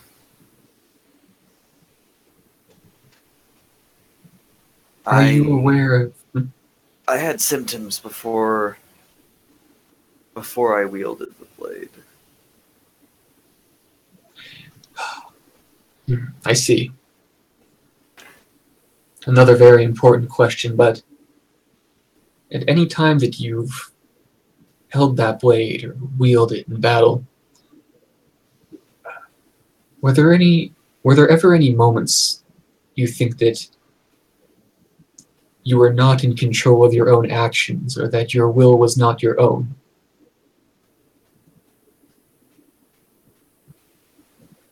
It's hard to tell. When I'm overcome in the heat of battle,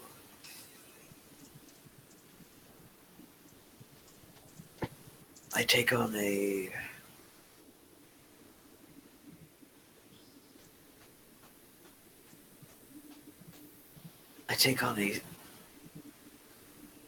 angry, animalistic mindset sometimes. Yes, so I've seen. I don't know if that's me losing control or if That's the only way the blood can flow forward, flow forth. Give me its power.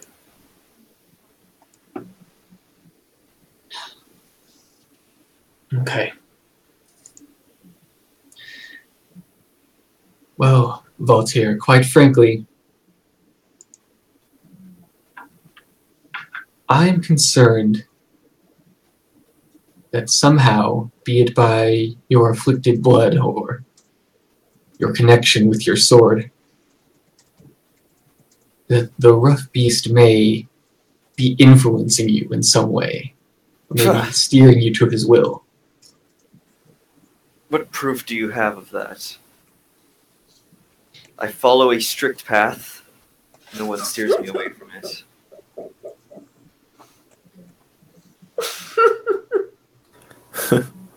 The power of Rovagug demanded the direct action of multiple gods in the war before time, which you would know if you had read the holy text I've given you. All I'm saying is that... How many pages this is? It's many pages. I gave you the short version too. All I'm saying is that the power of gods is not to be underestimated. And while few enlightened folks worship Rovagug, a god as vile as he would find other ways to recruit followers. If he had set his sights upon you in any way, your soul would be damned. It would be entirely out of your control. Tell me then, what acts have I committed in the name of Rovagug recently?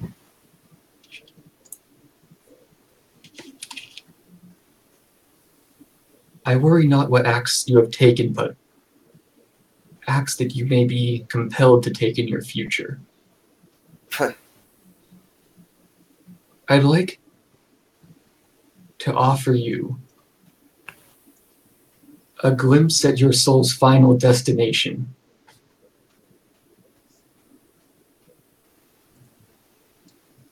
Is that something that you would be interested in, Voltaire? To see if the strict path that you walk will lead you to an afterlife fitting of a man of your code.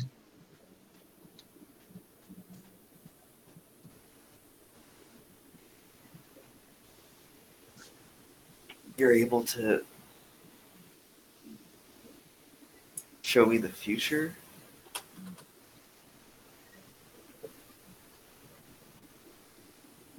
I cannot show you the absolute future. I can only give you a glimpse of what is likely to come. But I warn you that if Rovagug is influencing you, be it overtly or subtly, that what you see may be, quite frankly, terrifying. Though if your soul is free from corruption, it may even be an enjoyable experience. I've used this magic on myself, and it was pleasant. Brag about it.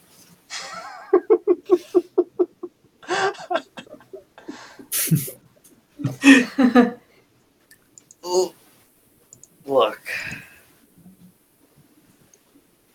I don't like divine magic, and I certainly don't like it being cast on me, but if it will halt your senseless accusations, then I have nothing to hide. Very well. And I'll stand up and I'll begin to cast the spell. And I will say, I'll say as one last note, and Voltaire, I hope you understand, I'm not accusing you of anything. I am merely afraid that powers greater than either of us may be trying to use you as a pawn in a greater game. No one controls me, holy man, except myself. So this does We will allow see. a will save. And then I raise my hands glowing with light, and I grasp the sides of Valtyr's head and place one of my thumbs like right on the center of his forehead as Valtyr's eyes begin to glow white with the magic of Saren Ray, and he sees a glimpse of his destiny, his current destination in the afterlife. Okay, so this does allow a will save, so do you forgo that? That's why I asked his consent. No. You're going to try. You're going to do the will save. No. I'm not gonna do the will save. Okay, so you forgo it. All right. Yeah. So could everyone but Phil leave the hangouts until I say to come back? Woohoo! This is fun. There's also that option. Be back. All right.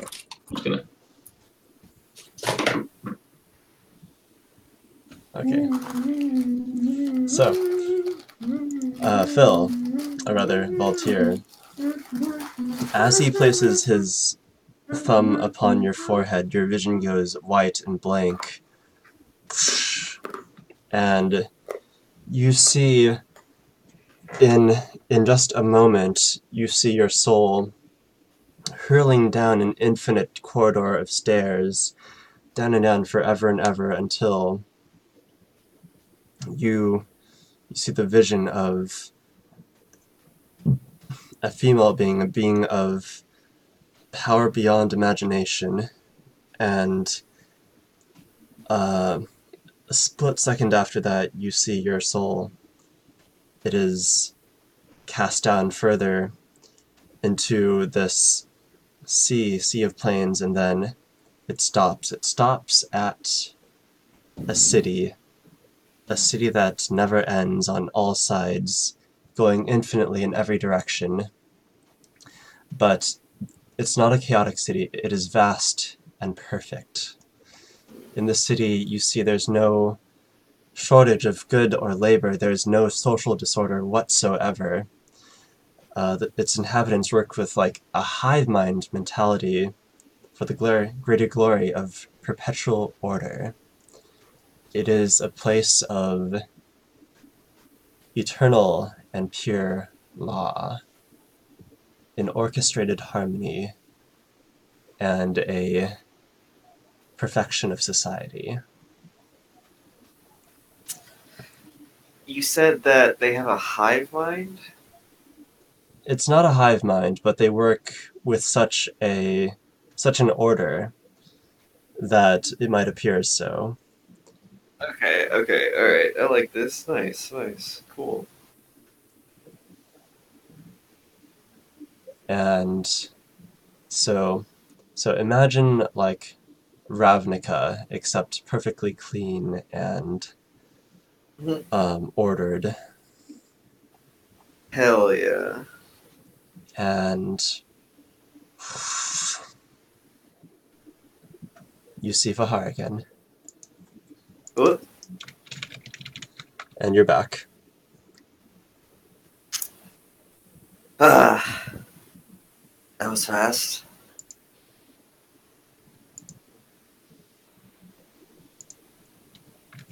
Hello! Yo. I do love secrets. I am back. Yo. And then I'll ask Valtyr. So, what did you see? You have absolutely nothing to worry about.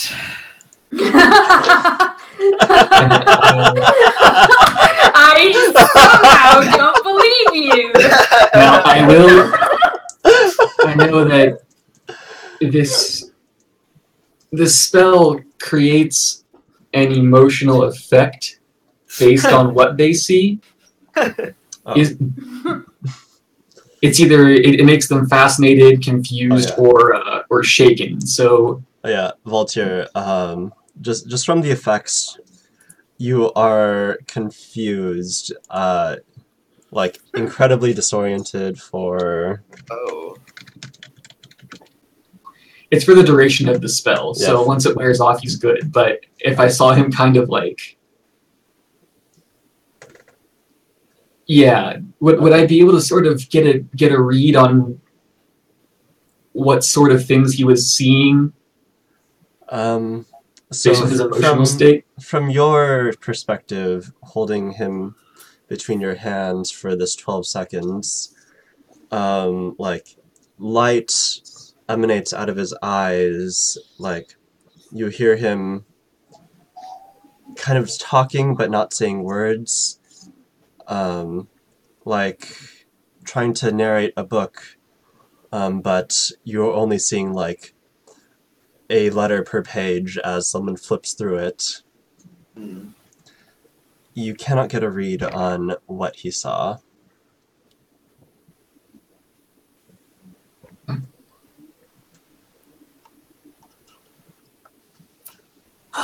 So how long am I confused for? It's over now. Oh.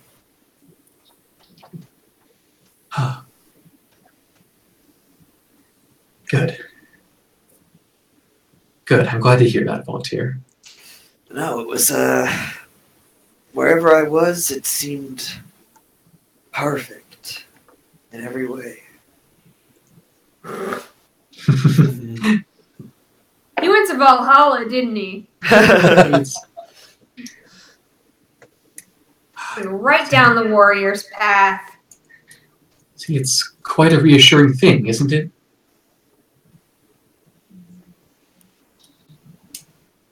Yes, I will say that, as strange as it was to be in paradise, was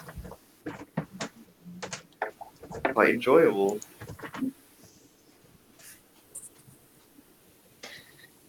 As another out-of-character aside, if Aldia ever finds out you can do this, Fahar, holy shit. It's not your advanced magic. You don't know. Like, fuck, there's a way to check on that? Oh my god. It'd be like every week coming to you. Be so good. Be so good. What's my report card, Fahar? Yeah, exactly. That's exactly what it would be. Am I still a good boy? Am I just in the shitter right now, or what? I'm fucked, aren't I? Don't show me. Wait, then yes, don't show me. Oh man. You know what? Let me get drunk first. Oh man. You see Caden Kelly, and you don't even worship him, but he's there.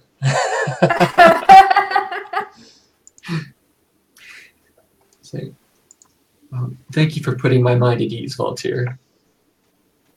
I wasn't sure if you would be willing to undergo something such as this, but consider it just another trial that you've survived.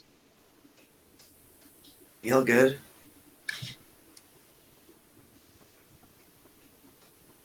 All right. So that's what they do that day. All right. Everyone else is doing their thing. Next day. I'm doing the same damn thing. I'm going back to the Temple of Serenray. I'm going to say, hey, I'm here, still cursed. How you doing, First Light? This really sucks. So she tries again.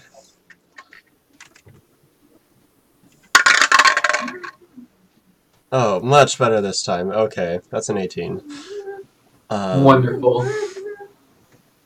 So, the same sort of process, but this time, you think that she's meditated and studied upon the curse of what she saw from earlier, and with your combined efforts, it is slothed off from your body. You feel it's like as if you had a needle in your skin and someone pulled it out. Ugh. Oof, that's not fun. It's not fun. It's not fun to have this curse removed. It is very painful. Except the needles are like everywhere. But then, instead of pain, what they're replaced with is a warmth and the light of Sarenrae. And you, after the initial shock, are feeling much better. Your connection to the goddess is restored. Oh, I cannot tell you how good this feels.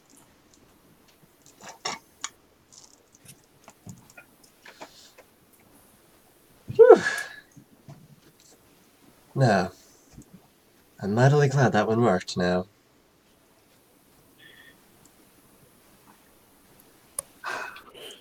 I will do my best not to acquire any more curses when I'm out doing my business. Now tell me, how is the church here faring? Is there anything that you're in need of?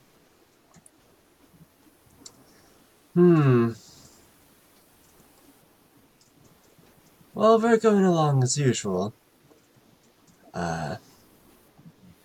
Personally, I've been spending much of my time rehabilitating these poor souls that have been touched by those damn Lamashtu cultists. Oh yes, how are they faring? Some good, some need work. See, repairing the body, well, that's easy.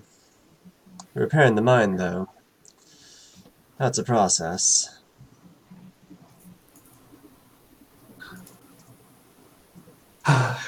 Yes, I regret that I'm unable to stay here longer and aid the church, but I'm afraid that business is taking me out of the city again. Nah, Fahar. Sarenrae has called upon you to evangelize, to be out of the city, out and about in the world. That's where I prefer you as well, though I do enjoy your company here. And as I enjoy yours. Well, if there's anything that I come across in my travels that may benefit the church here and your work, I'll be sure that it reaches your hands. Certainly, if you find any texts from texts written in our holy book about other warriors of Sarenrae and their journeys, of course I would like to see it. And actually, I would like yours. The account of what you've been up to. Oh, certainly, As certainly. per tradition. And I will, I'll go into my stuff. I will give her my personal copy of The Birth of Light and Truth.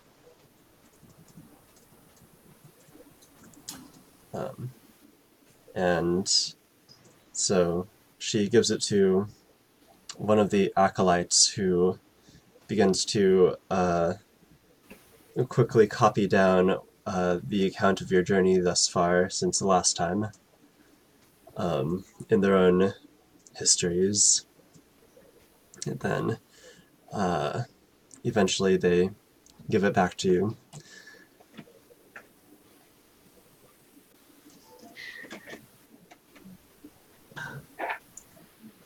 With a couple extra pages tacked on.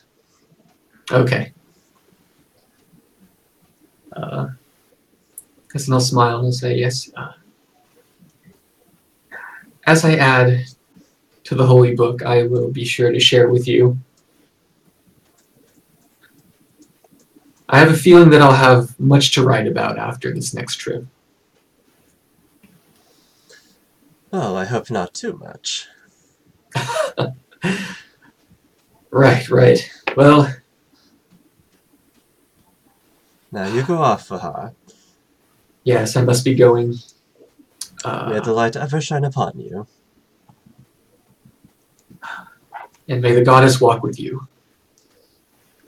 And you guys And do your also secret with you. handshake of Sarenrae as you exit the We do. building. We do the secret samurai handshake.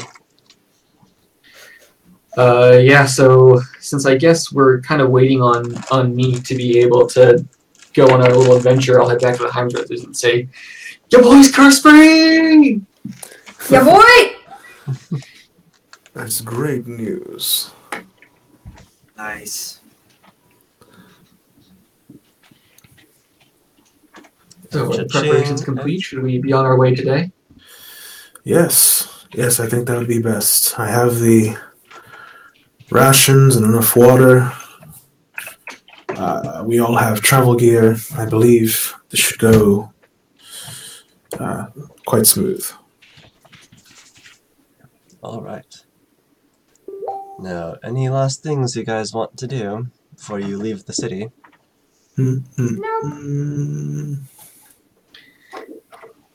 Let's see. Oh, You so gotta go at some collect point, gubs. at some point yesterday, did Oswald come back to me and ask for the go get Gubs? I did. Yeah, okay, because I remember you said you went back to the city to get me, and then we did the Voltaire thing, and we forgot to resolve that, so... Okay, yeah, so you went back to Galahad to collect the armor. And he gives you a good farewell. You go collect Gubs. Now, is there anyone else that you have forgotten to collect? Well, we need to get Merlin, right? The boy. What if we just went and forgot to bring him? we almost just did. Plots. We're halfway there. I feel like we forgot something. Oh shit, we forgot the kid. It's like, oh shit, the NPCs that the NPC that you're supposed to bring to actually do the thing you want. the whole goal of the trip. That one. Oh no. Yeah. I will say that in my 5th edition game, we derailed like the entire first month of play in Tomb of Annihilation by doing that exact thing. Forgot the guy. Yeah, we were explicitly told to bring person A to a camp to the north, and we went to the camp and we were like, "We never brought the dude!"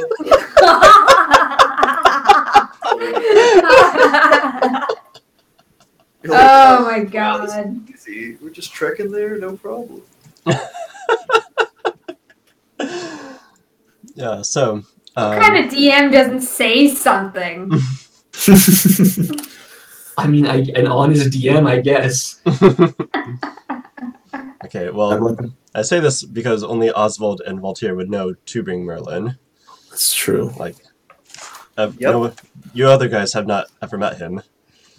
Mm. That is very true. We should go get him. Oswald will remember, but not me. Yes, let's go. Pepperidge Farm remembers. So for some reason, Oswald and Voltaire lead you guys to the Temple of Nethys. Trust us. And you guys get up to Merlin's place. We Not know a gonna- guy. We know a guy that we told him we'd bring him on this trip. He's useful. Trust us. Yeah. So, inside you see. Oh, where are you? I'm cutting it out. Actually, wait. What do I see? Huh?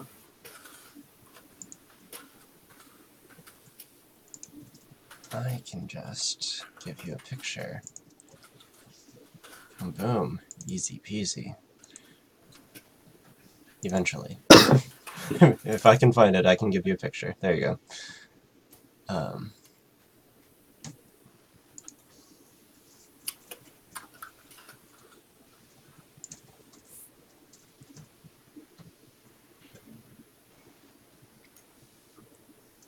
Okay, so a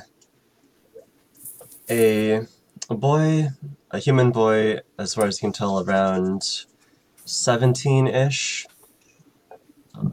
He has sort of messy, dark brown hair.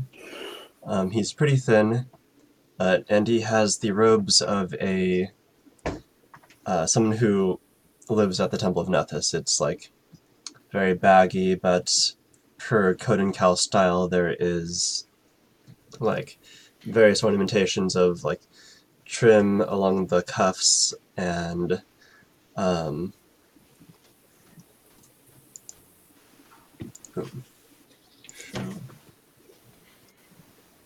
he's got a book with him. Wow, Merlin. Yeah, Voltaire, I have new clothes now. Thank you. Yeah, I remember when you were just a dirty boy. I recall him having a Dirty boy in the street. tan in that first picture. Was that just Yeah. No, of course, he was working outside, but he's been now reading inside for weeks or however long it's been. I don't know. and don't remember going to orgies? That's something he does. Yes. Hey man, This is a character. Lystria, man. To be young again. Says, well, I've got my horse ready. My name is Merlin. Nice to meet you. Oh, Hello, small That's right. child.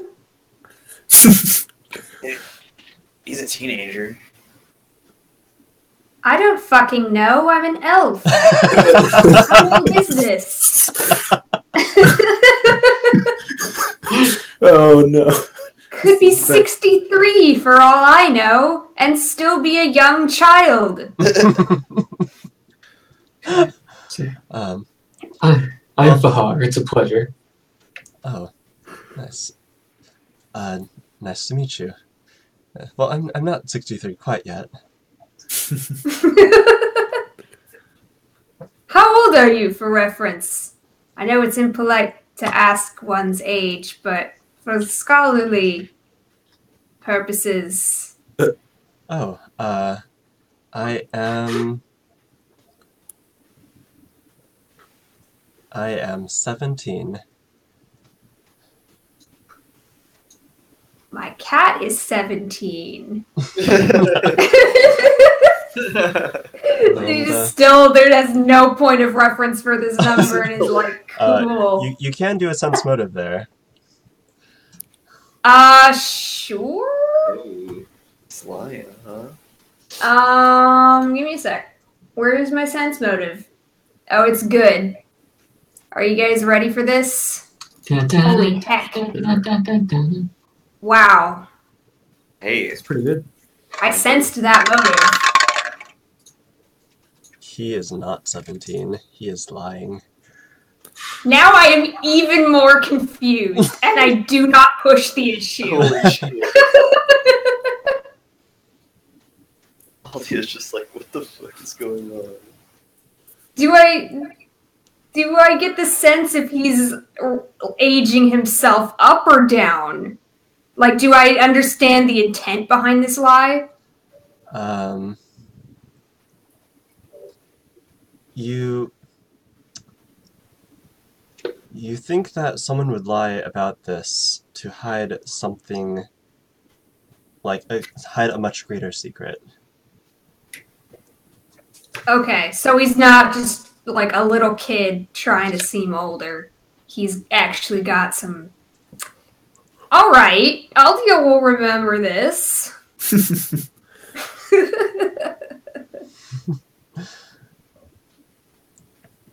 Says, Aldia, it's nice to meet you. I must say I have in all my years, I've never seen a woman as beautiful as you are. I get that a lot. I don't say that. That was an internal monologue. It was, what I actually say is, well, only 17, such a little thing. I'm sure you'll see many more beautiful ladies in your time. Just sort of brush it off. Oh, I hope. Nice. Well, if we're all ready, Merlin, I believe it's best we leave as early as we can. Yes, one moment. And so Aldi, in this room there is, for the most part, the furniture is like pretty low to the ground, like a coffee table, like a foot up, and like pads instead of like chairs. You see the room has been, well, Oswald, you can tell that the room has been cleaned up significantly since the last time you were here. And on the center of the table is a huge glass tank filled with crystal clear water with a single little goldfish swimming inside of it. And he goes up to the tank and opens up his spell book and incants some words, and the tank begins to float, and he turns around and it follows him about 5 feet behind. All right. It's a little extra.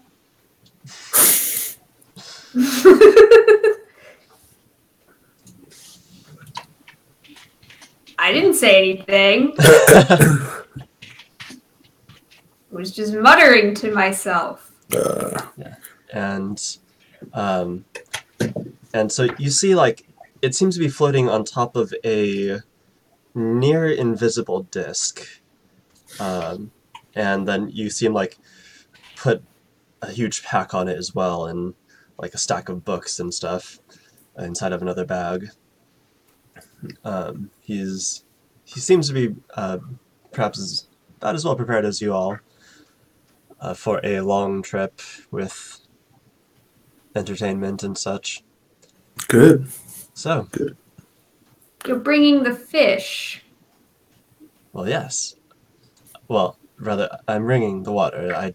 The fish is just there. Is it your familiar? What is the fish? I'm asking what the fish is. The fish is the fish. The water is my familiar. Oh, got it. Great. Moving on. I need no further explanation because I am an educated woman who went to college. Yes. I forgot to get a horse.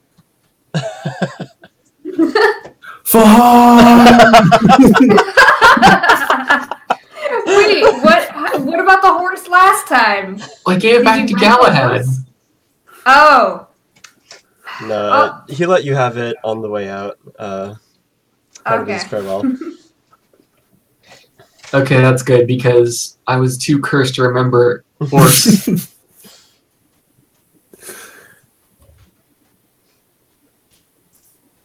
I was too cursed to remember. Alright, so you guys are all packed. You've got Gubbs in his kennel. On one of the on your carriage on the horse. And you're off. You're off. Yes, we got a nice cart. A big, nice cart. Yay! Yay. So, I think that's a good place to end. Unless you guys want to continue for another hour or I'm so. sleepy. Alright. If we continue, do I get to use my fancy new rod? No.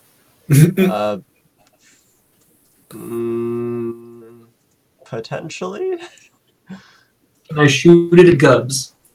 You can, yes. Dang. No, I don't want to kill Gubs. He's a good boy. That's Sorta. messed up. That's messed up, yo. Yeah, I wouldn't kill Gubs. Goblins have feelings, I hear. No, we don't. We only is kill. Is hungry a feeling? It's yes, I think. Yeah, goblins have feelings then. Oh shit, we do have feelings. Feelings of murder. Cool. Good sesh. Yeah, good stuff. As an educated woman who went to college, the water is really that kid's familiar, or like what? As an educated college professor of a magical college, you surmise that the water is a water elemental. I thought so. Okay, great. Just I D&D. You never know. Or just his familiar is just a pond of water. There you go. It could be. Who knows? Cool. Why would that water familiar want like goldfish waste all It up in wants its a body? pet. It just wants a pet, and who cares? Extra nitrates. I guess. It's the familiar's familiar. Holy shit. You know how many legumes you could grow with the extra nitrates from the fish poo? You could grow at least one legume. It's not the science Oswald signed up for. Singular. Alright. So, any feedback, questions, or concerns? It's a giant pain in the ass to prepare cleric spells. Should have been an oracle, dude. That's not as fun. You have to be cursed and shit. I saw my future. Yeah, how was that? Weird. I've been waiting for Oliver to figure out how to narrate that one to you before I went ahead and cast it. I think a couple sessions have gone by. I've been waiting to pop that one on you. I sent you a question. Oh, you saw it on Facebook. Yeah. So, the answer is majority yes. Majority. I like that Zelda game.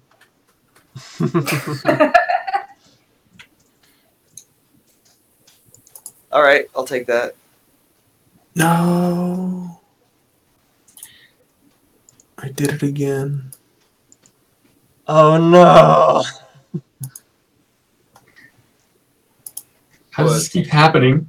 Jonathan, what? Oh yeah, so why did the TLDRs keep disappearing on us? Oh, please. Don't make me answer that.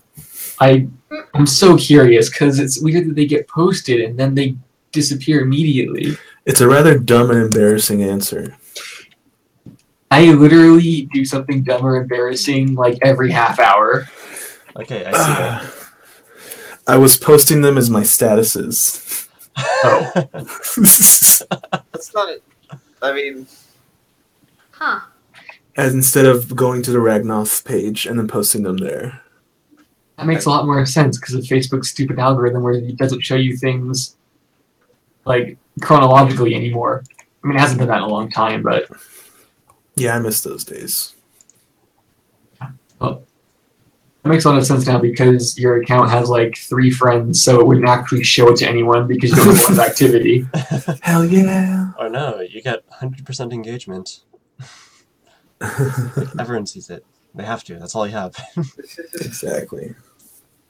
Now everybody knows. I mean, it's just as funny that I didn't notice that when I read the TLDR. Like, this isn't in the Ragnoth group. yeah, I didn't notice that I thought either. it was, but I guess not. Nah, fam. But now it is. I will never make that mistake again. All right. I'm So- outie. Yeah, I have to prepare and sleep. Like, bro. Peace, peeps. Until next time. Good sesh. I'm ready to start our next adventure. Yeah, so Yay! how did you guys like the last full RP sesh for a while? It was You good. Let's kick things now.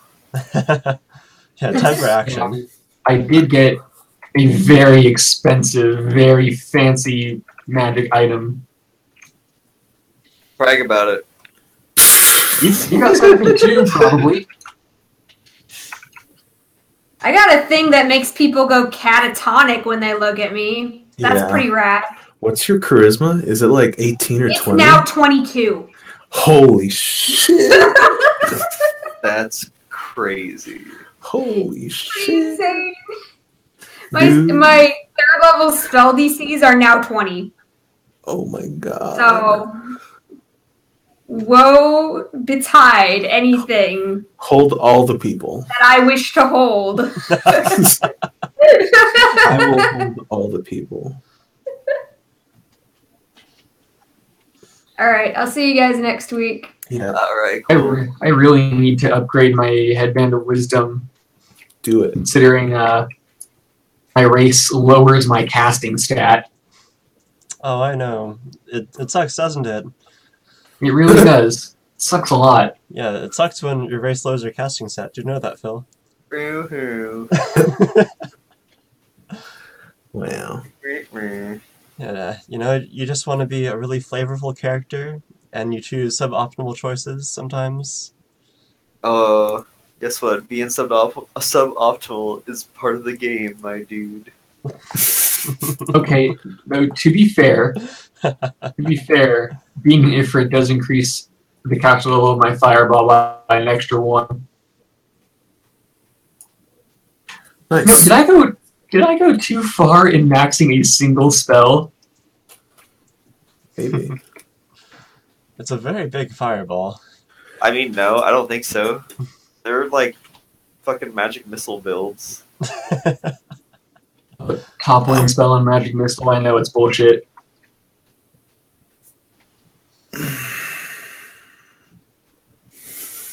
Alright, final good night. Good night. Alright, peace.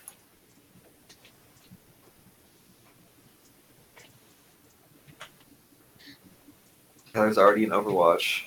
I am. You're already in Overwatch. What a dick. Uh, What a dickard. yeah, so to expand on your question, inside this vast and infinite city of... Whoa. I don't want Tyler to know this shit. He's not in the call. Oh, sorry. I thought he was still in here. Sorry, I wasn't looking. I was like, no. Alright. Yeah, so Continue. So with an ordered beauty verging on sterility, the denizens you see inside are, yeah, for the most part humanoids of all the types that you've seen in life, but also constructs of a more celestial design, one of which you have seen before. What? You have seen before the construct which was once called an inevitable, you recall. Oh, shit. Okay. Yes, you recognize in that glimpse a centaur-like construct with chains for hands that flies around on Yeah. those... Have its sword. Yeah. So, there you go. Sterility, huh? I don't like. I guess that kind of makes sense. I guess it makes sense. Valtyr should have a pretty. I think Valtyr should develop a pretty strict disgust response. Maybe, I don't know. He is pretty disgusting. He starts gagging in his own blood. That'd be a bad thing. Interesting. I like it though. All right, cool, cool. So, fuck, that's where that guy came from, huh? Not where he came from. Where he's going. Oh, that's where the Zealotite came from. Yes. Yeah, yeah. That dude. Well, you know that is where some exist at least. Sure. Okay, yeah. Fair enough. Huh. And that's where I'm headed. That's where my soul is headed. Yep. Is it like after I die? After you die. Oh shit. I should probably learn some religion stuff as Beltier. Okay. All right.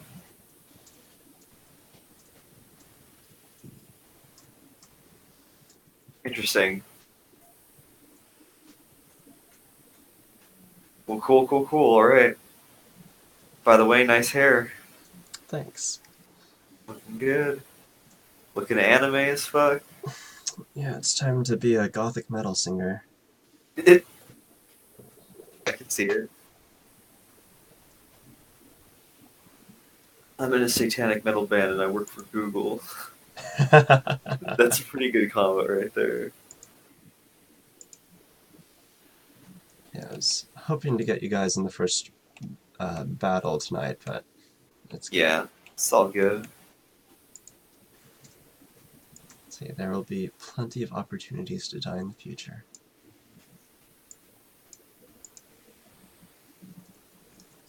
All right. I'm outie, my man. Alright, good night, dude.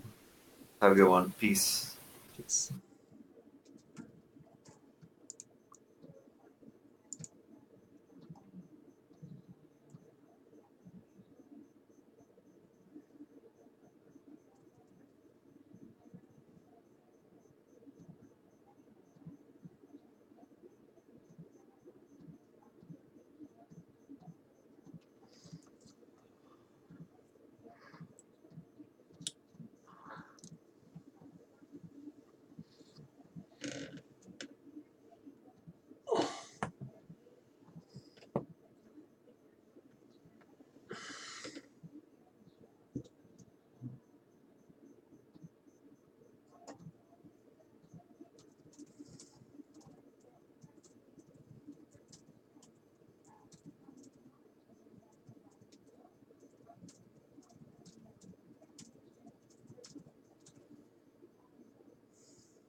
Cabbage!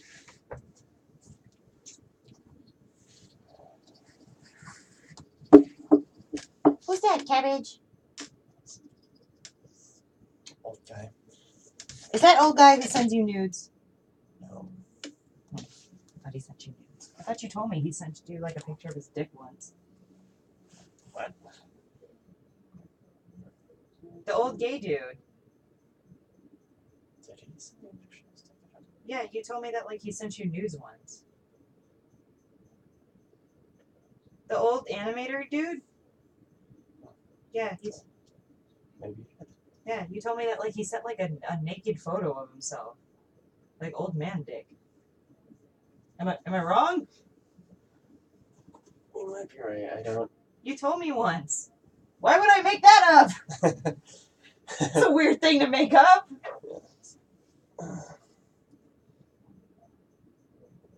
Nothing much to say. Yeah, this is the guy that you said he sent like old man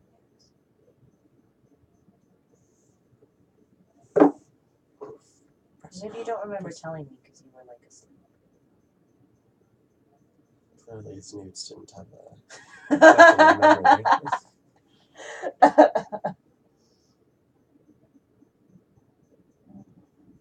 Does the old guy hit on you?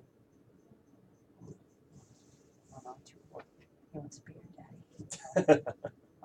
I sent your stream to Rita, and I was like, "We should watch the stream." And she was like, "I'm not watching that nerdy shit." She was like, "I don't care how hot Oliver is. I don't like him that much." Did you see my butts on Facebook, Cabbage?